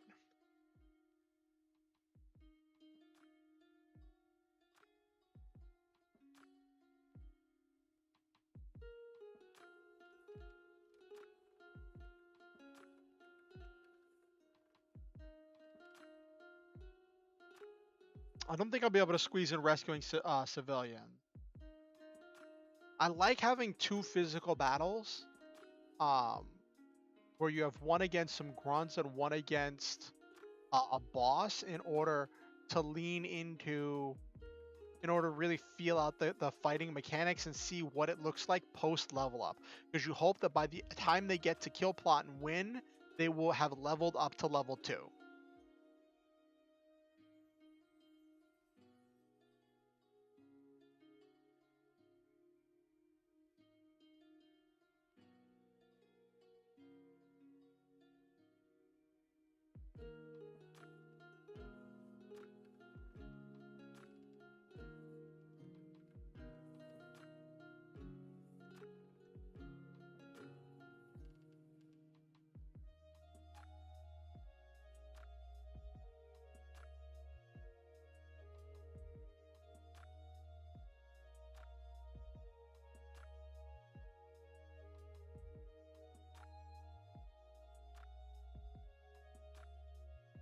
This opening scene is going to be doing a lot of heavy lifting.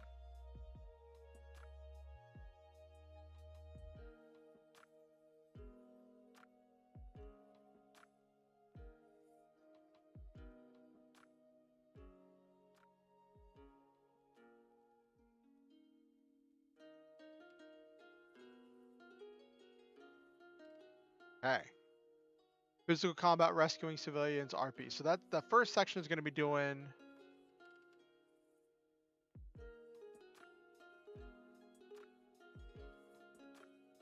fighting a boss. Okay.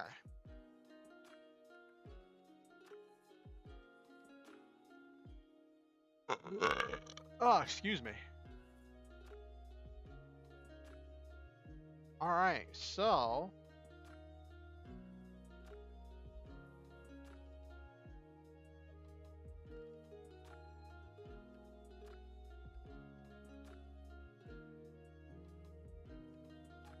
we've got a chase scene.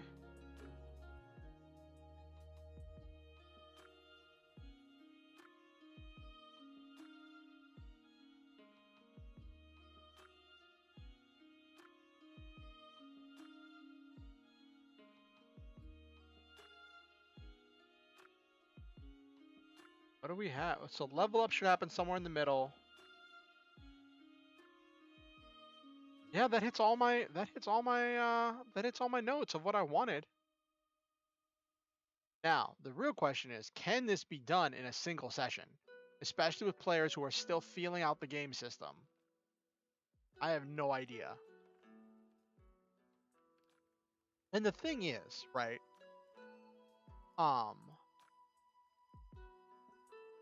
This could just be the first session in an ongoing campaign. But this is just an introductory adventure, just to feel out your characters. And like that whole like go find the plot of having the players investigate local sacred symbols, and it could go very differently.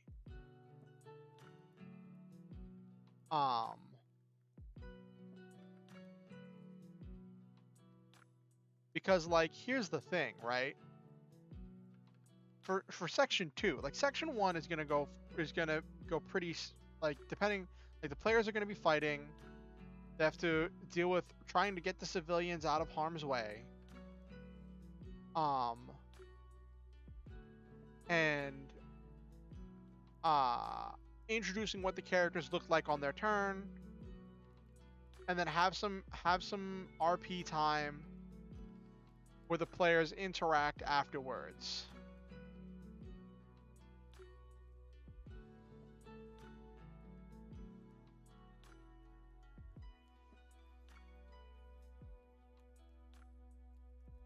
Then we get section 2. They could do this a different. They could like from after section 1, it could go any kinds of way. Like as Okusen mentioned, um, the players could decide not to go looking for the sacred symbol. The players could very well mutiny. All right, Silva, thanks for coming to the stream. Good night. As Okusen mentioned, the players very well could mutiny and just say after the fight's over that they're gonna go get an apartment and work at a McDonald's. And in that instance, right, I look for what things the players have introduced. Like, I look for what it is that the players introduced in the RP section at section 1, and what they do in their RP of section 2 of whenever what they're doing, and somehow introduce a way to not lead them back to the plot, but lead the plot to them. Make the players' choices matter, and use that as a way to introduce new elements to the story based on the players' choices. At some point, one of the monsters will appear and cause havoc and then start running away. And then the players have to decide if they're going to chase it down. And I acknowledge that, like, section 3 could very well not happen. Because the players might choose not to chase the retreating enemy. For a variety of reasons. They could just not care, or they could rather want to stay and focus on helping the community that's been damaged, helping clean up the destruction caused by the enemy. And in that kind of an instance where the players choose to stay behind and do something, I would just have to accept that a chase scene isn't happening. And I would have to improvise. Like, the chase scene entirely up to the players if they want to chase down that threat.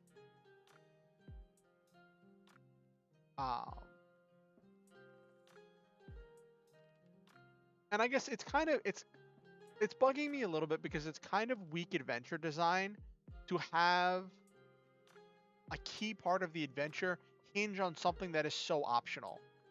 And there are good reasons to not chase a retreating enemy. You could be getting led into a trap. You could be getting led into all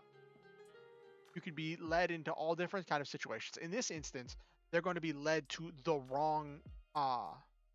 They're going to get led to an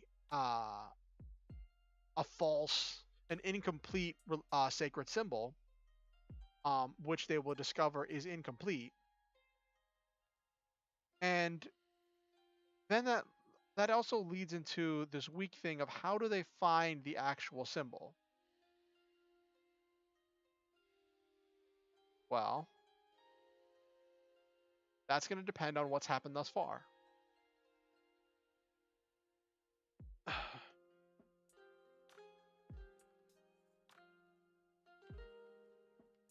Players use clues, so they use the clues, the information, which means I have to plan out these clues. Okay. So,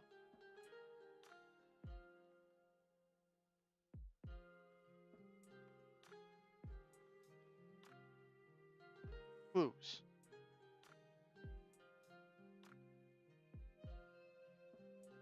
Okay.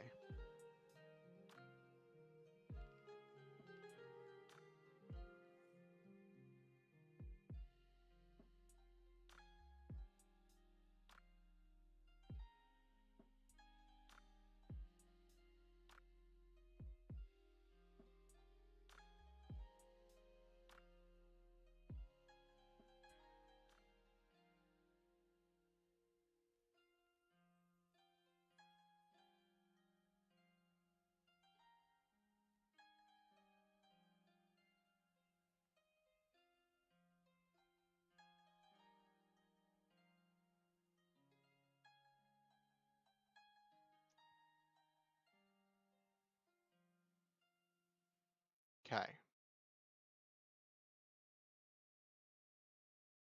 So we're looking at what we can do for this part of the adventure.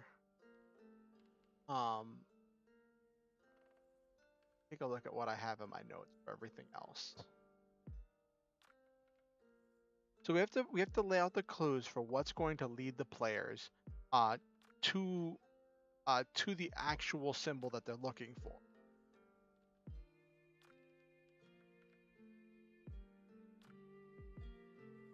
Okay.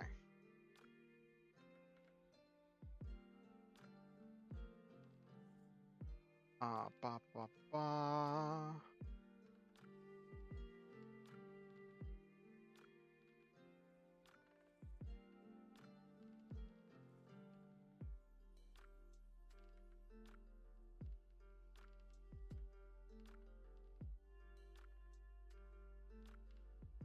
Say trident because that's a simple thing.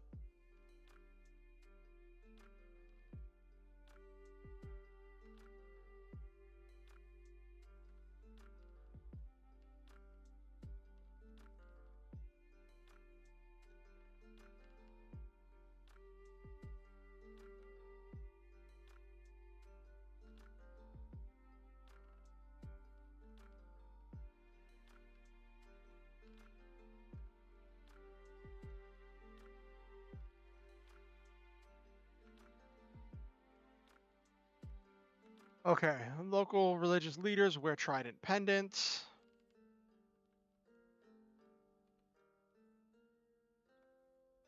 Yeah, so we've got the trident as the symbol, right?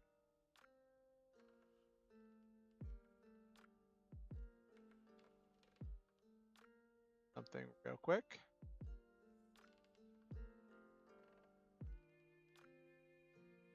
I know I shouldn't care, but I'm curious if there's even anybody really watching right now. Oh no, what? Why is my audio? Oh, there are people still watching. Good. Glad I have lurkers. It's always nice to have people.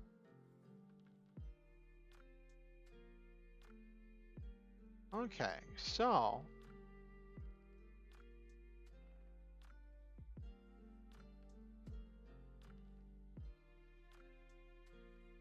okay, so sorry if I got quiet there. I heard my roommate open the door above me, and I was a little bit concerned that uh that he was going to come downstairs, and I was going to have to pause the stream to see what it was he needed for.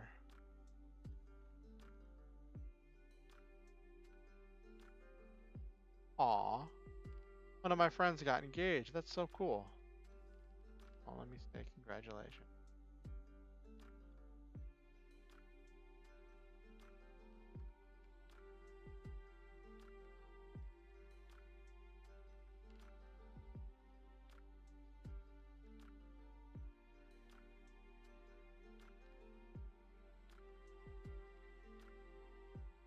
Did I misspell congratulations? Yeah, there's a T and not a.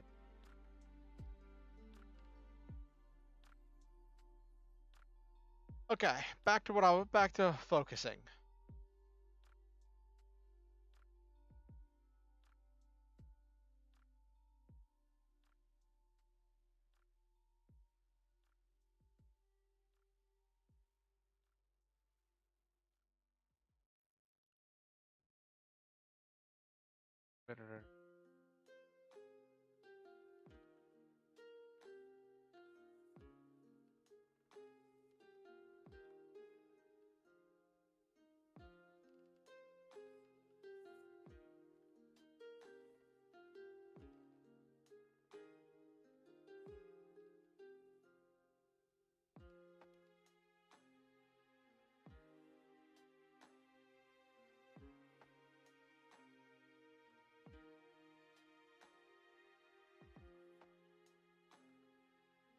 Okay.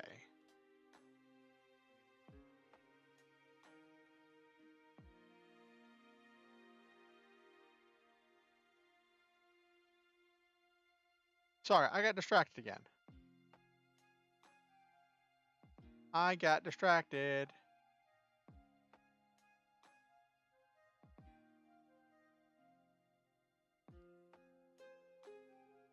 All right, so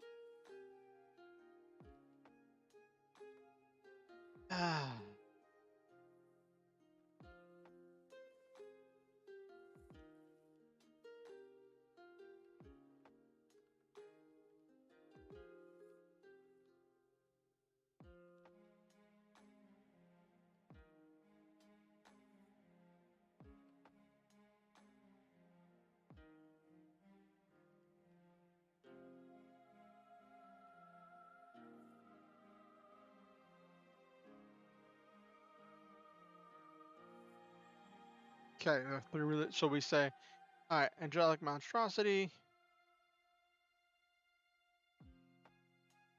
Somewhere trident, somewhere spears, and somewhere swords.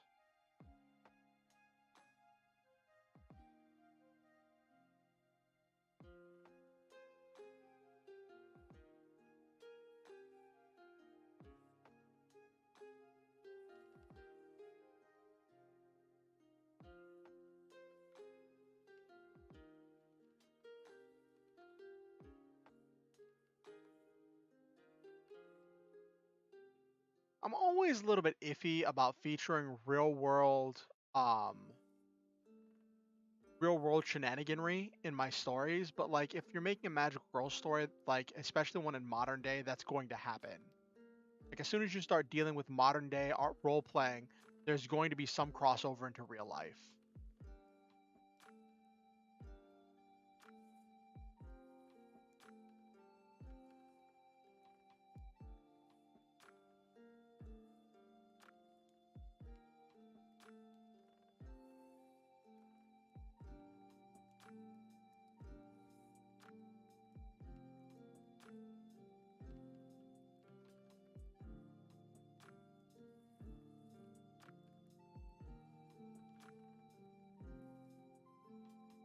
I misspelled that word. Okay, there we go.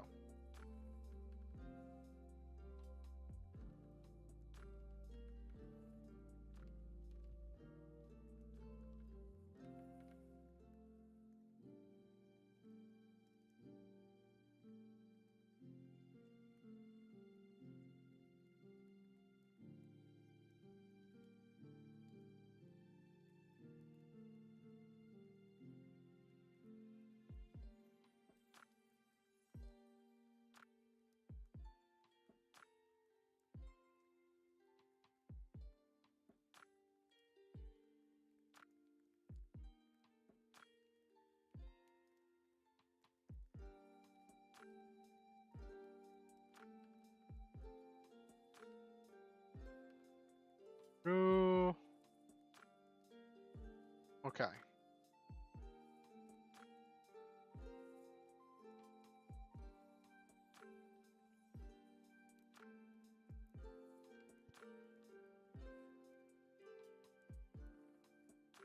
All right, so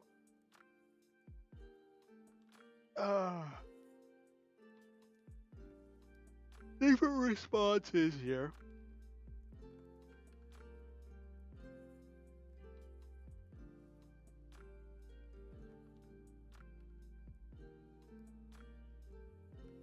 That the players can figure out through their own interactions and research. So the angelic monstrosity have a trident symbol on its forehead. Is a dead giveaway that it's being made by the trident people, but they claim that they're trying to fund.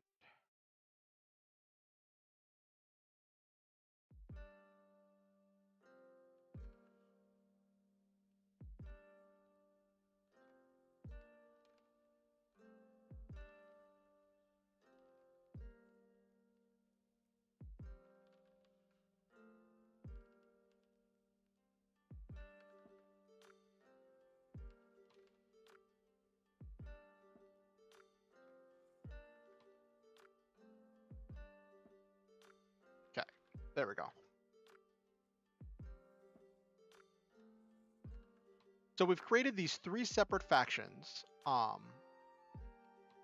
which the players can investigate at their will. I improvise as I need to based on where the players go and what the players say and do. I'll flesh all of these out. I have right now all three of these religious groups are defined by all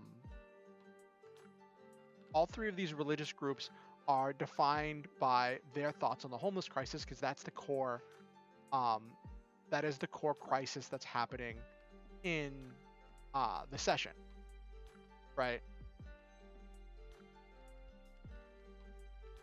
And as for why I chose the homeless as the victims, I lived with homelessness for years, and it's just always on my mind.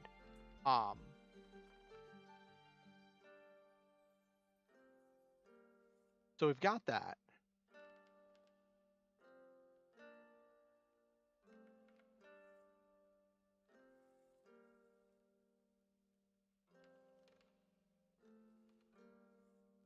Now, again, the players may choose to completely not investigate any of these other places to find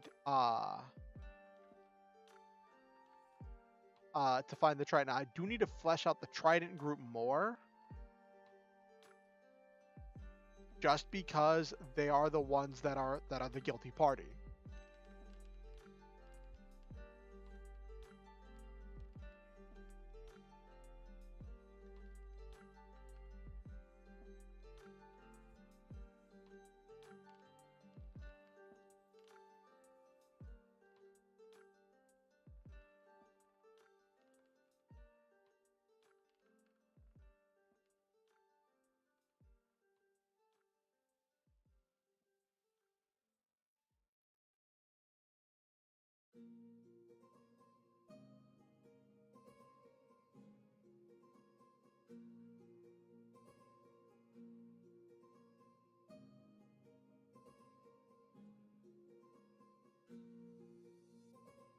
Okay. Blah, blah, blah.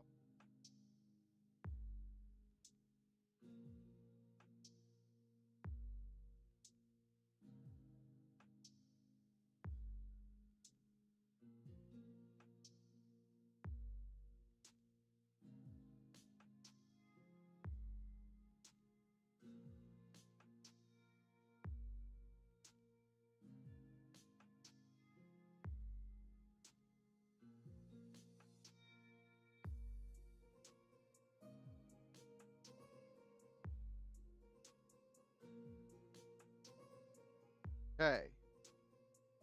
Players have to find a way to get into where the artifacts are held. I'll leave that up to the players. I present problems, not solutions, to my players.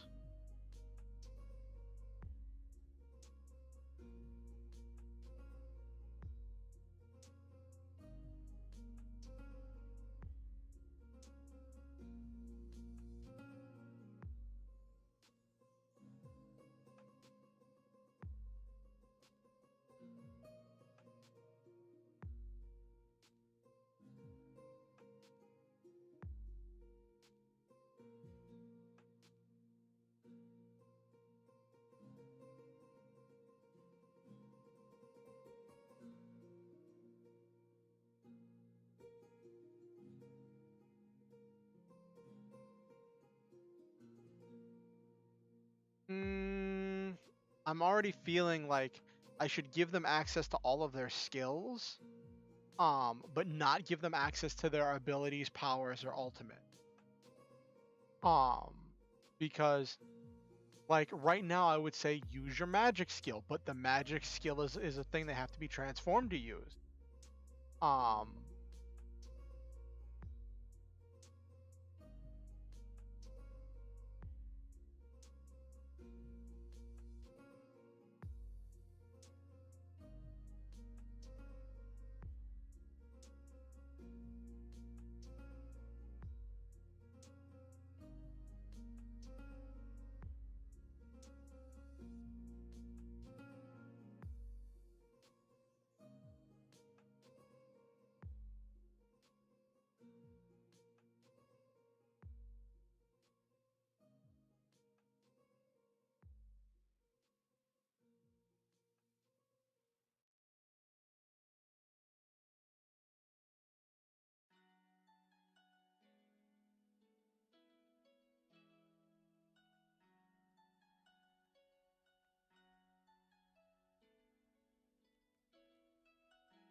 Okay. All right.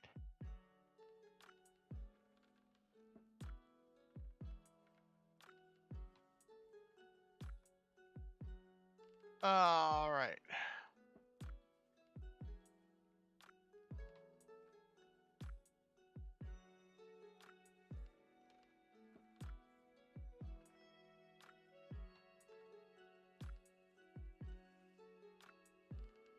Okay.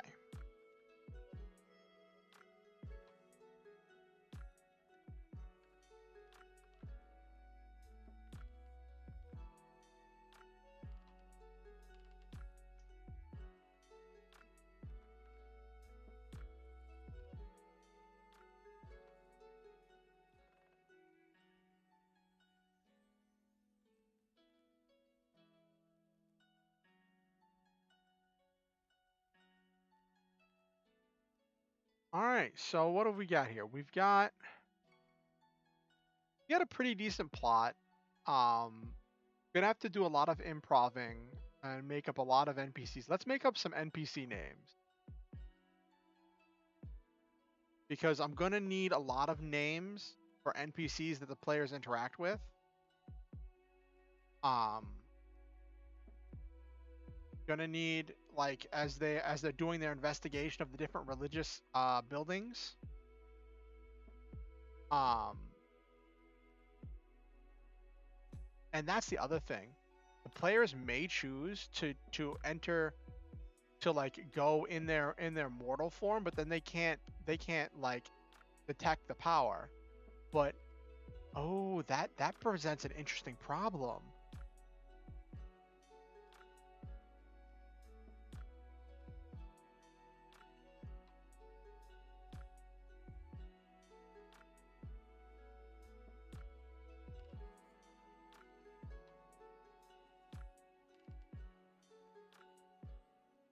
That presents an interesting problem that the players have to be in their magical person form to detect the source of power.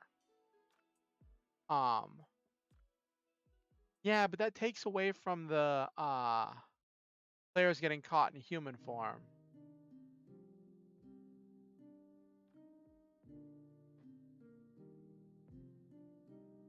That takes away from that scene I wanted. Well, so they can use their symbols to scan for nearby sources of power. So that way they can investigate on foot. Now the players may choose, like the thing is for number 2, the players may choose to do their investigation in their magical person form. Just to be running around and being a menace. Like kicking in doors, breaking in through windows, uh, doing all kinds of shenaniganry. Um, and that'll be interesting. Especially because they'll be doing it right after physical combat.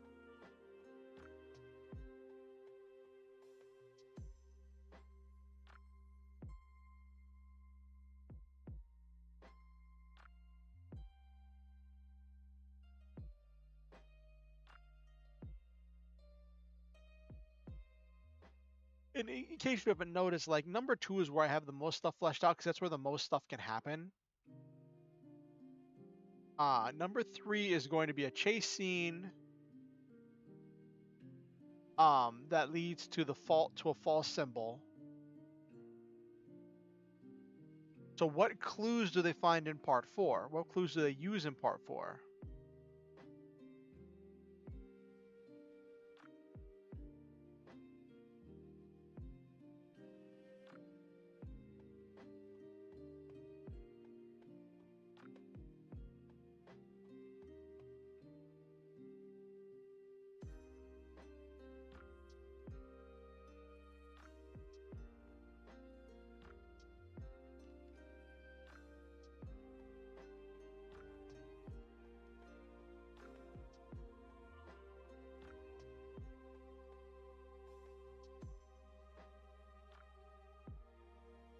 What clues do they find?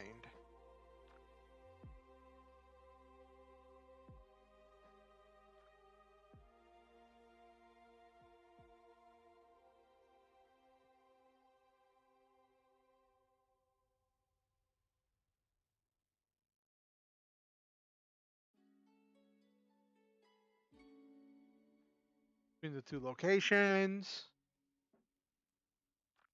They find some delivery manifests and some shipments.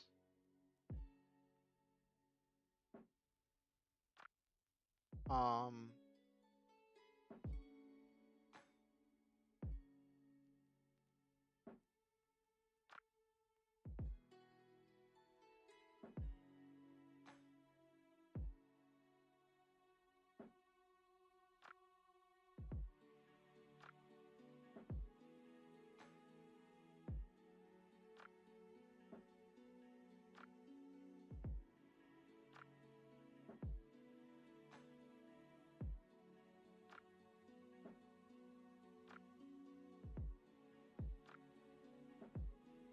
convince him to talk. Okay.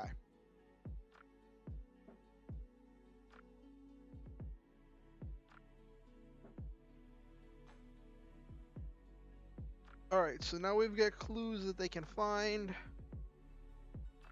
All started from the trident symbol on the forehead, and then know that the three religious groups of the tridents, the spears, and the swords.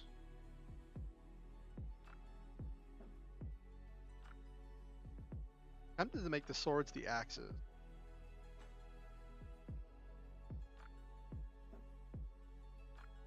All right. So let me save what I have so far.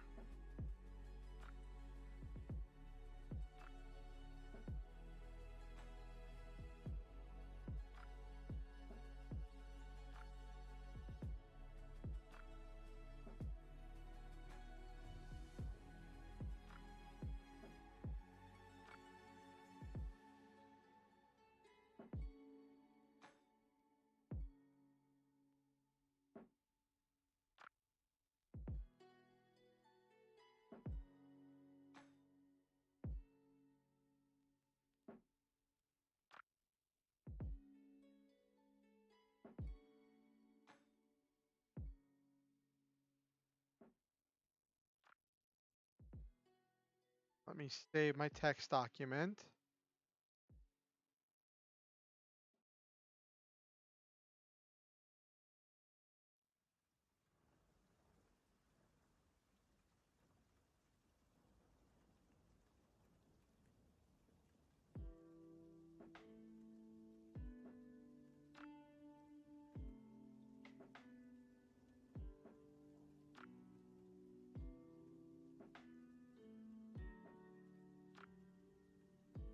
Okay. All right. So now we've got about 30 minutes left in the stream. Since normally I would just chat about Nabu, about anime things, we are going to change this up a little bit.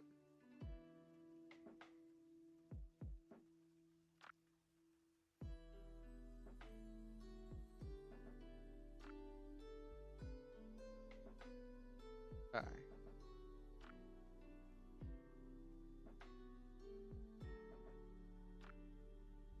Let's start looking for some magical stock photos.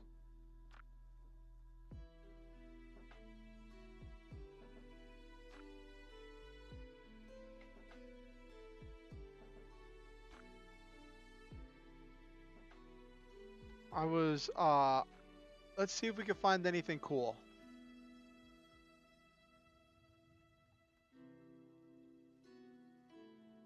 I'll just look at stuff right now.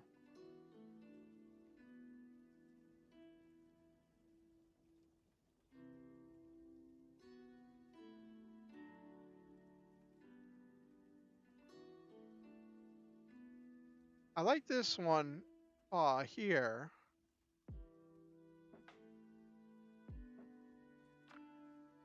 That one looks all right.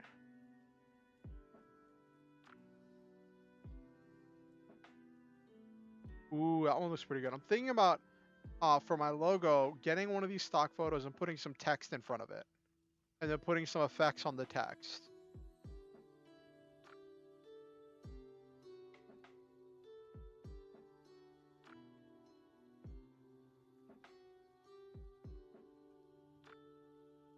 A lot of fireworks for magic, which is interesting to me.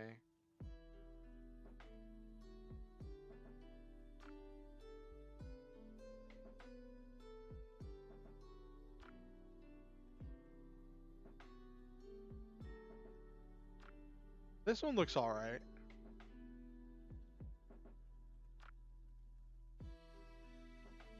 Again, it's got the Magic Kingdom. I see that.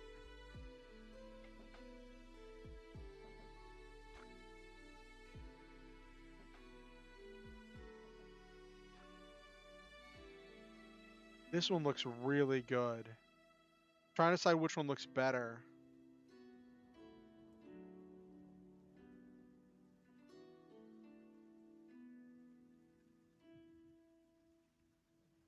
Grabbing that one.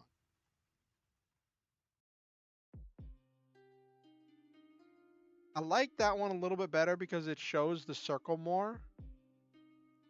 But I'll definitely grab this one too.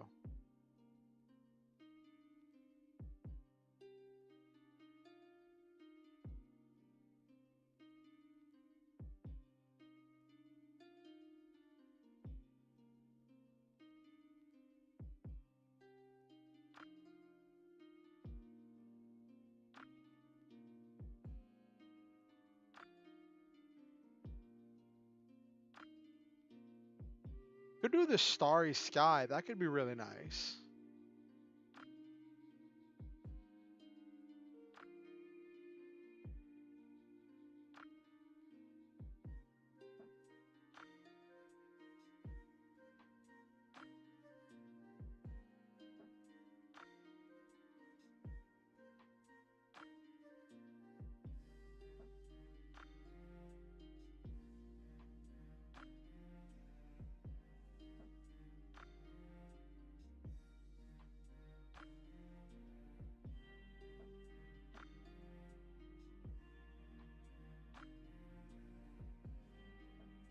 Here we go.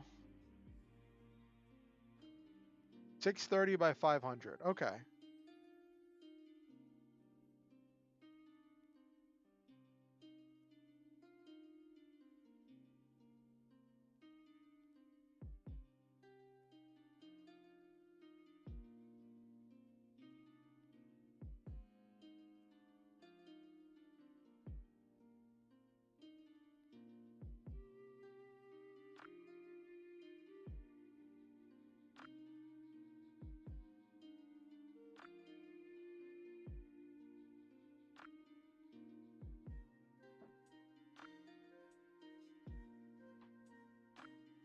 Okay, so I need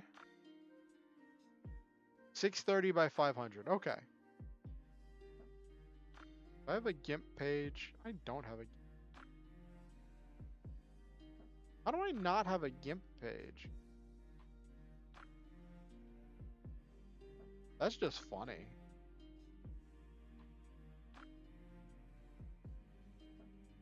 That's just absolutely hilarious.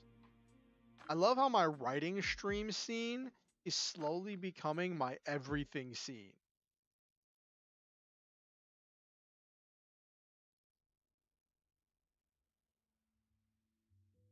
Let's see if I can open this without crashing my computer.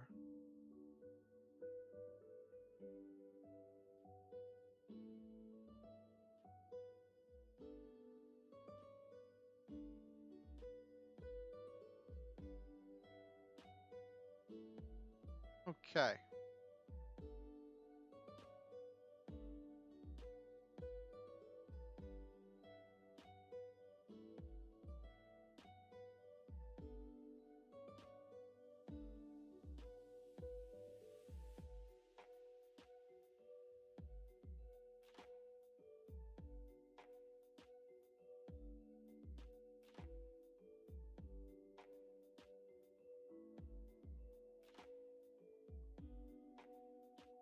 All right. Cool.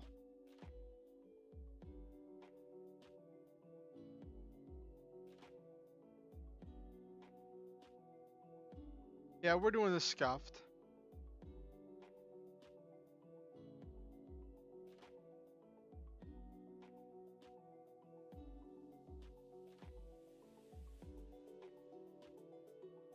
There we go. Now let's make a GIMP project.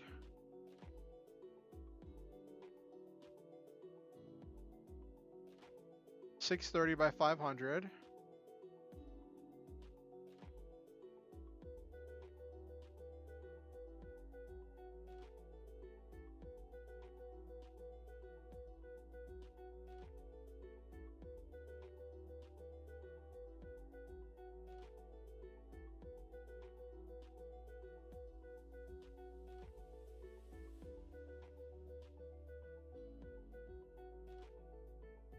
Okay.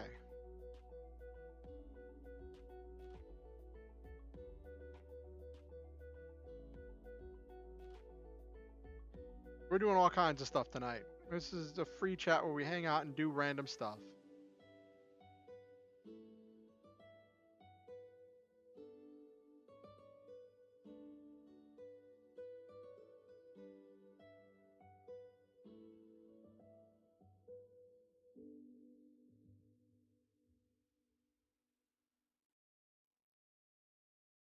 Not that one.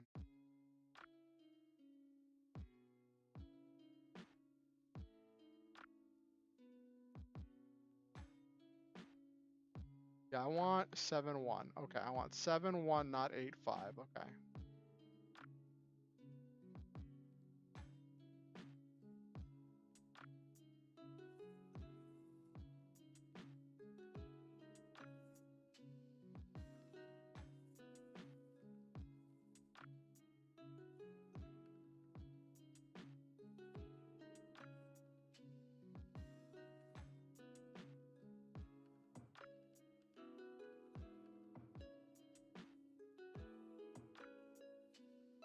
Oh, jeez.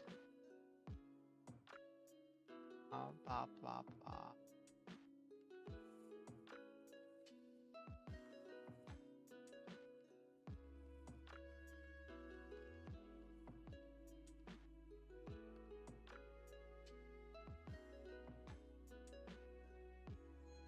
There we go. Cool.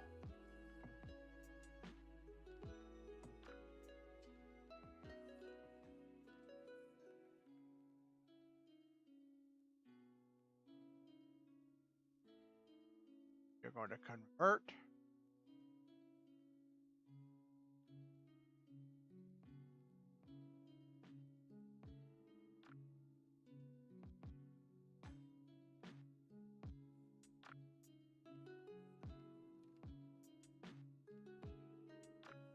Where is... There we go. Scale tool.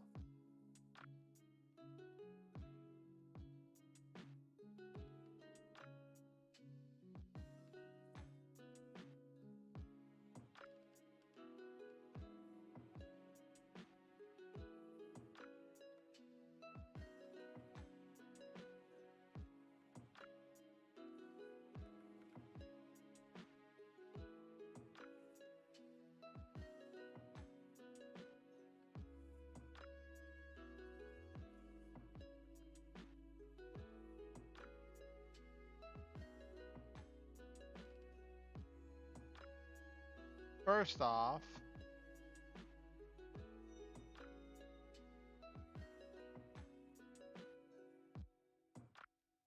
turn off snap to grid.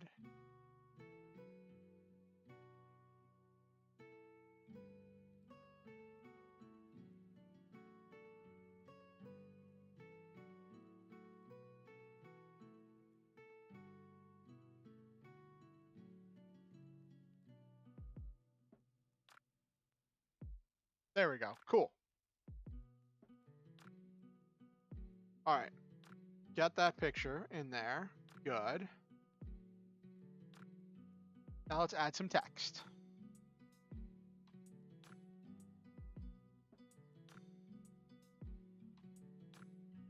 I'm gonna make the color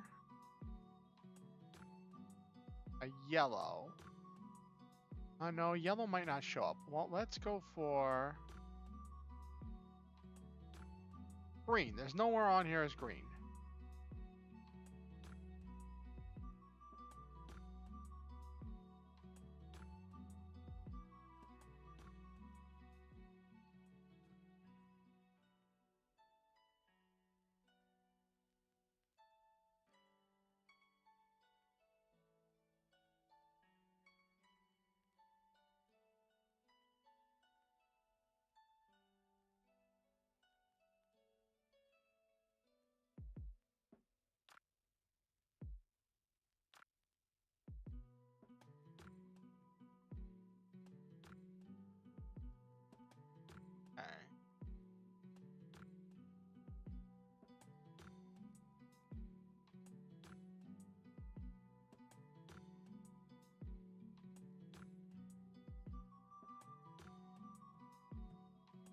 SMH, Secret Magical Heroes.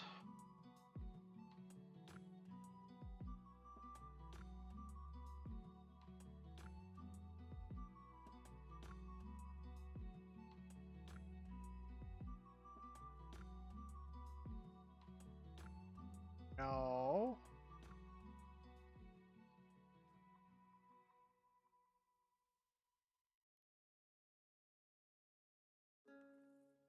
No.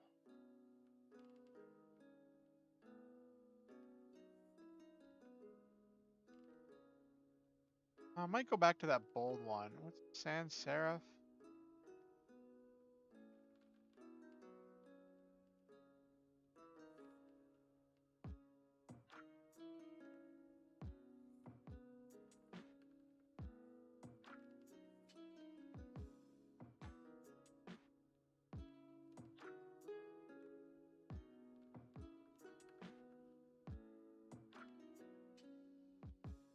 Yeah, we'll do this for now.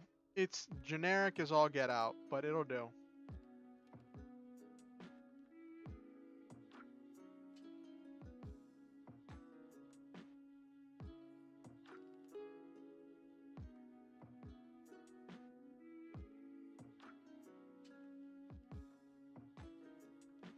Let's do...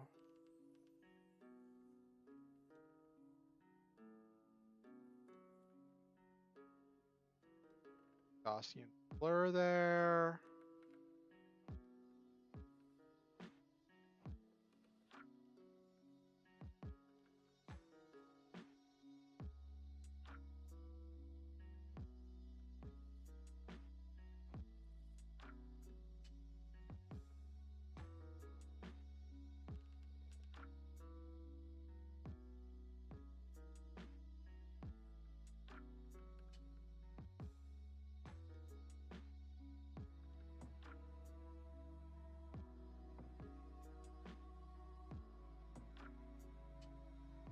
Okay.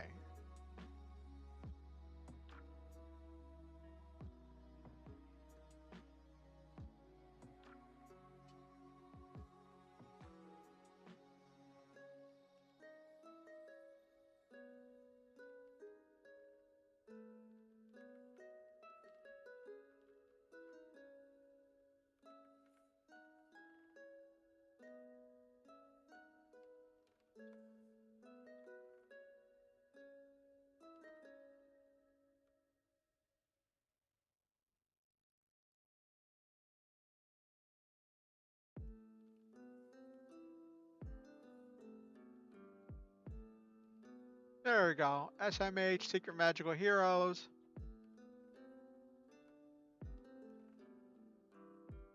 With a nice bright outline of the green and yellow. It's not the best logo, but for stock image plus text, I think it'll work. Oh, one more symbol. Is there an Emerge8 symbol I can put on here? Check.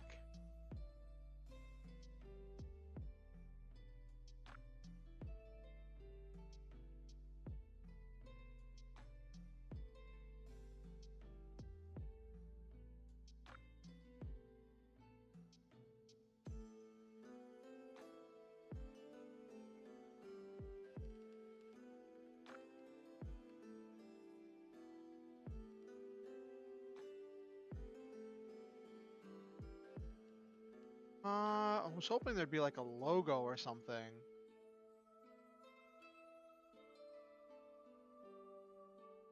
Like Caltrip Core has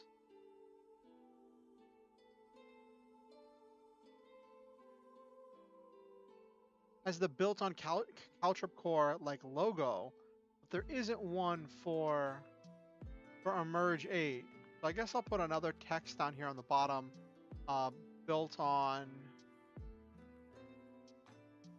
I guess I'm using Fantasy Emerge.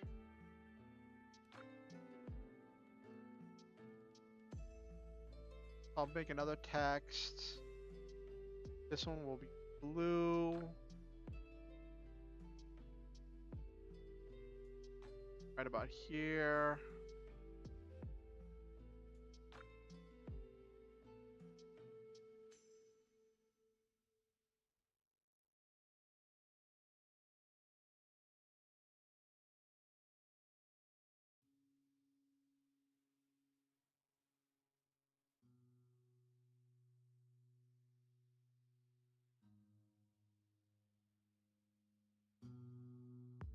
move this around.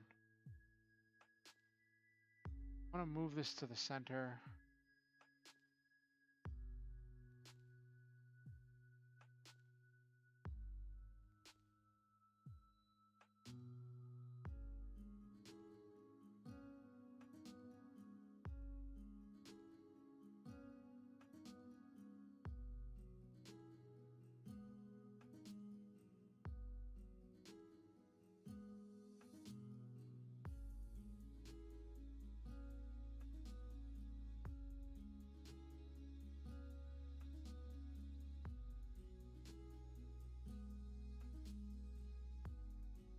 There we go. That's what I needed.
Okay.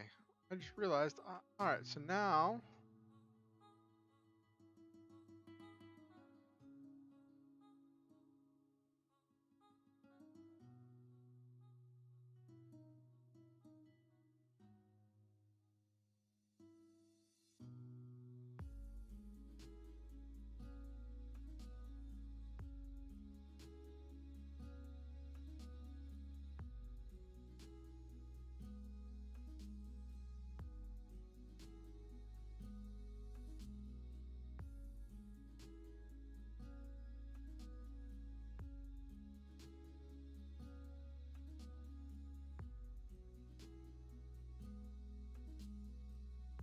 Okay, built on Fantasy Emerge. It's not exactly centered as I would like it to be.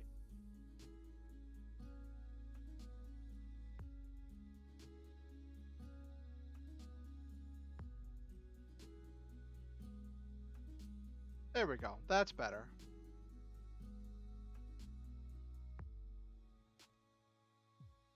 Did I spell that right? Did I spell built right?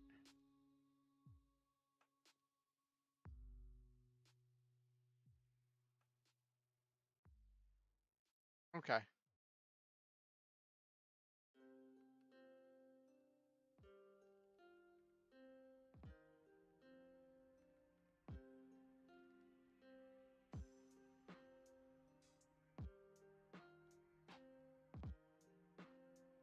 Okay.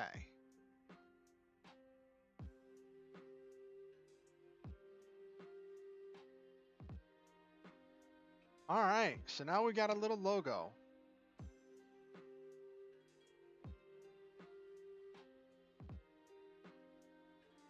It's generic.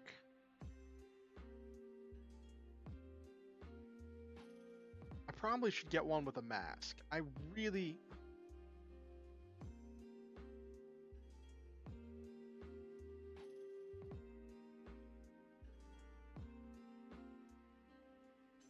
Because it's supposed to be secret.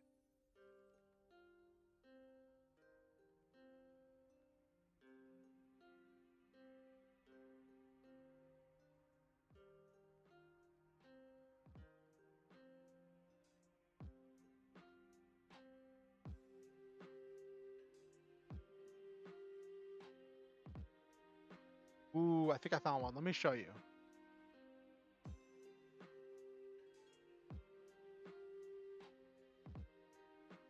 This one looks pretty nice. I like this one.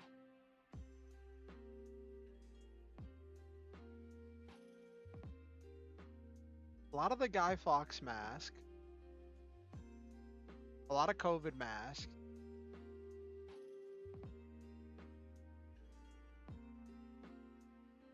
A lot of the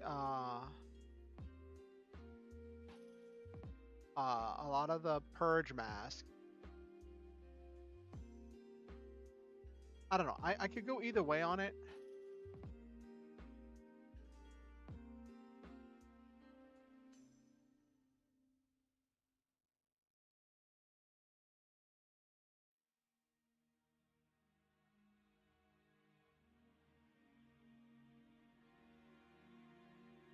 Looking for one that's like a masquerade. Let me.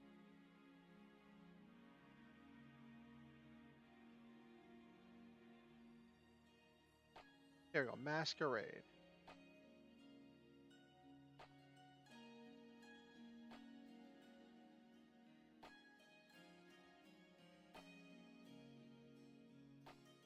Ooh, this one looks pretty nice.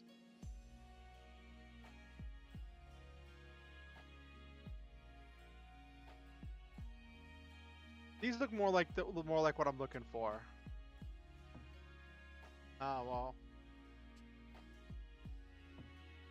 This one looks pretty nice. I think I could work with this one.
Ooh.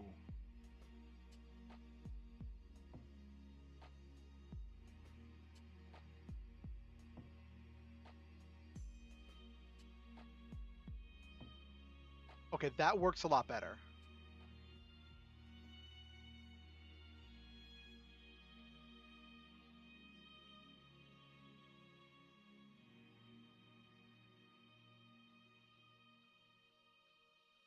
All right, that works a lot better.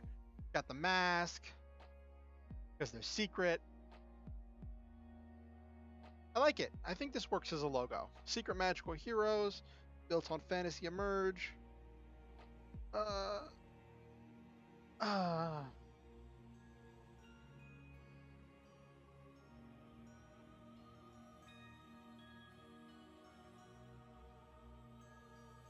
I like it. Can I go a little bit over further? No.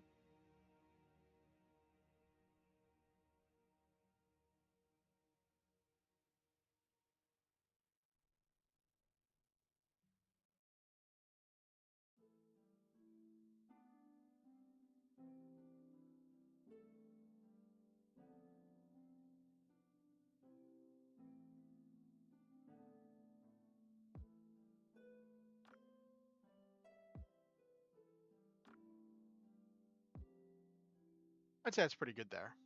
Secret Magical Heroes built on Fantasy Emerge. Okay.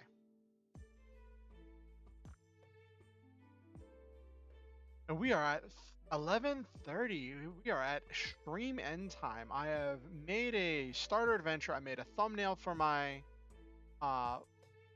game. Save this.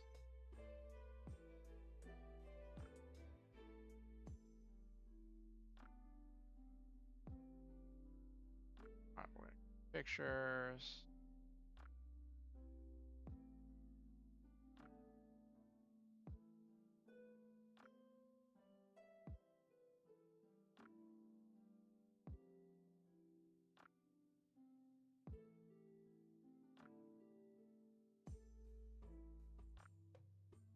SMH cover. Okay.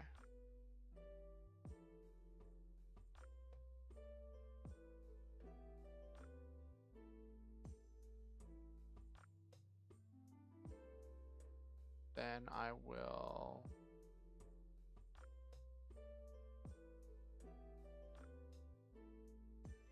export it as a PNG. I could add that to my wonder if I could add that to my whatchamacallit, my PDF.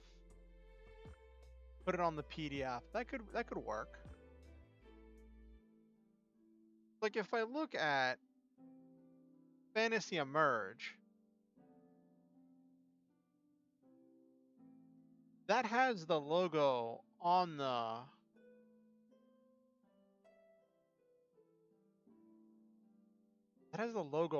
first page. So I could put that on there.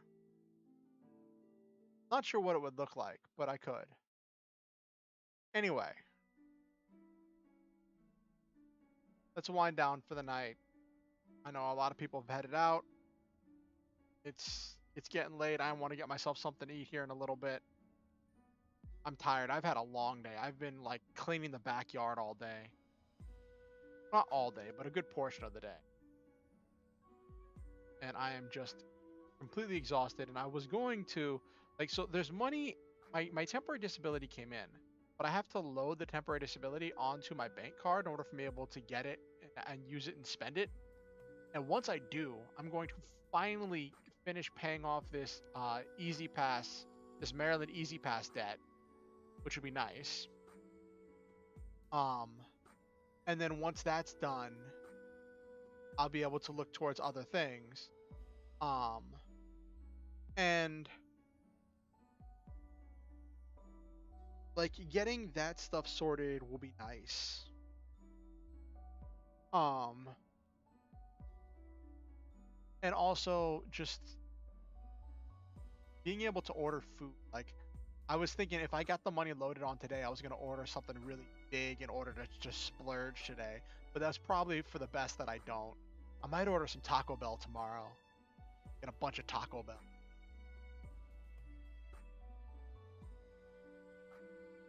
Have at it with some goofy stuff. Got to make sure not to get so many Crunch Wraps because Crunch Wraps get expensive. Like there's a lot of stuff on them, but like for what you pay for a Crunch Wrap, you could get a few other things. Anyway, so yeah, tonight was a fun night. Got started working on what could grow into its own campaign. Got the layout for a starter adventure. And oh, I never got names. I didn't come up with names. That I probably will do a random generator for, just because it's just going to be easier to randomly generate those and have a list of randomly generated names that I think fit for this world. And then I can just pick names as I run them. Never know. Maybe I'll run. I might run that with some of my players because I'm gonna be a player down next week, so I might run that next Sunday. I gotta talk to my players about it. We'll see. Anyway, let's wind down. Who did we have tonight? So to Silva, to Okusen, the duelist Otaku no Nabiru, and to anyone else who watched and lurked and didn't say anything and hid in the background, or not hid, but stayed in the background, and to anyone who watches this VOD afterwards, I want to say that I love all of you and I believe in each and every one of you. You're wonderful, truly special, one of a kind, and unique. I think that each of you has a very precious energy that only you can bring to everything you do.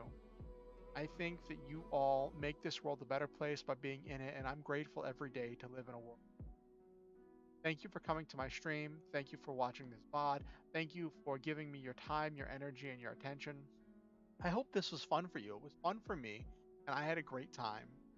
Uh, I hope, and I'm grateful to all of you for being a part of the Star Hunter community. Always remember the motto: shoot for the stars, have wonderful adventures, live your dreams, and always, always, always stop to enjoy the meal. Um, with that said, next stream is going to be Friday, 8:30 p.m. EST. I'll probably be back to my regular gaming. We'll see. I was originally going to do a writing stream, but I just wasn't in the mood for it. I was so exhausted after moving stuff in the backyard. I couldn't get my head in the right space for writing about airships and politics. So I was like, let's do something that's going to be a little bit more familiar. And I think tonight's stream came out pretty well. Also, no, if you have any friends, family, relatives, anyone who you think might enjoy my content, feel free to invite them to the stream or to show them any of my content. I look forward to adding new people to the community so we can interact and share and support each other as we all work towards hunting down our stars. Have yourselves a wonderful night. I ask that you like the stream. It helps the algorithm with pushing it out to more people. If you want to keep up with what I'm doing here on YouTube, please be sure to subscribe if you haven't already and ding the notification bell. It'll let you know whenever I go live or when I release any new content. Um, and if you want to keep up with what I'm doing outside of YouTube, you can follow me on Twitter or join my Discord. Links to both of those are in the description down below. Thank you all for coming. Also, if you're interested in the Fantasy Emerge or the Emerge8 system, there's links to Titanomachy RPG's pages where you can find that, as well as Caltrip Core and all of the other stuff made by Titanomachy. They make some truly amazing and exciting things that just boggle the mind with all of the possibilities they unlock. I don't think I would have been able to come up with something this smooth without building off of their engine. But yeah.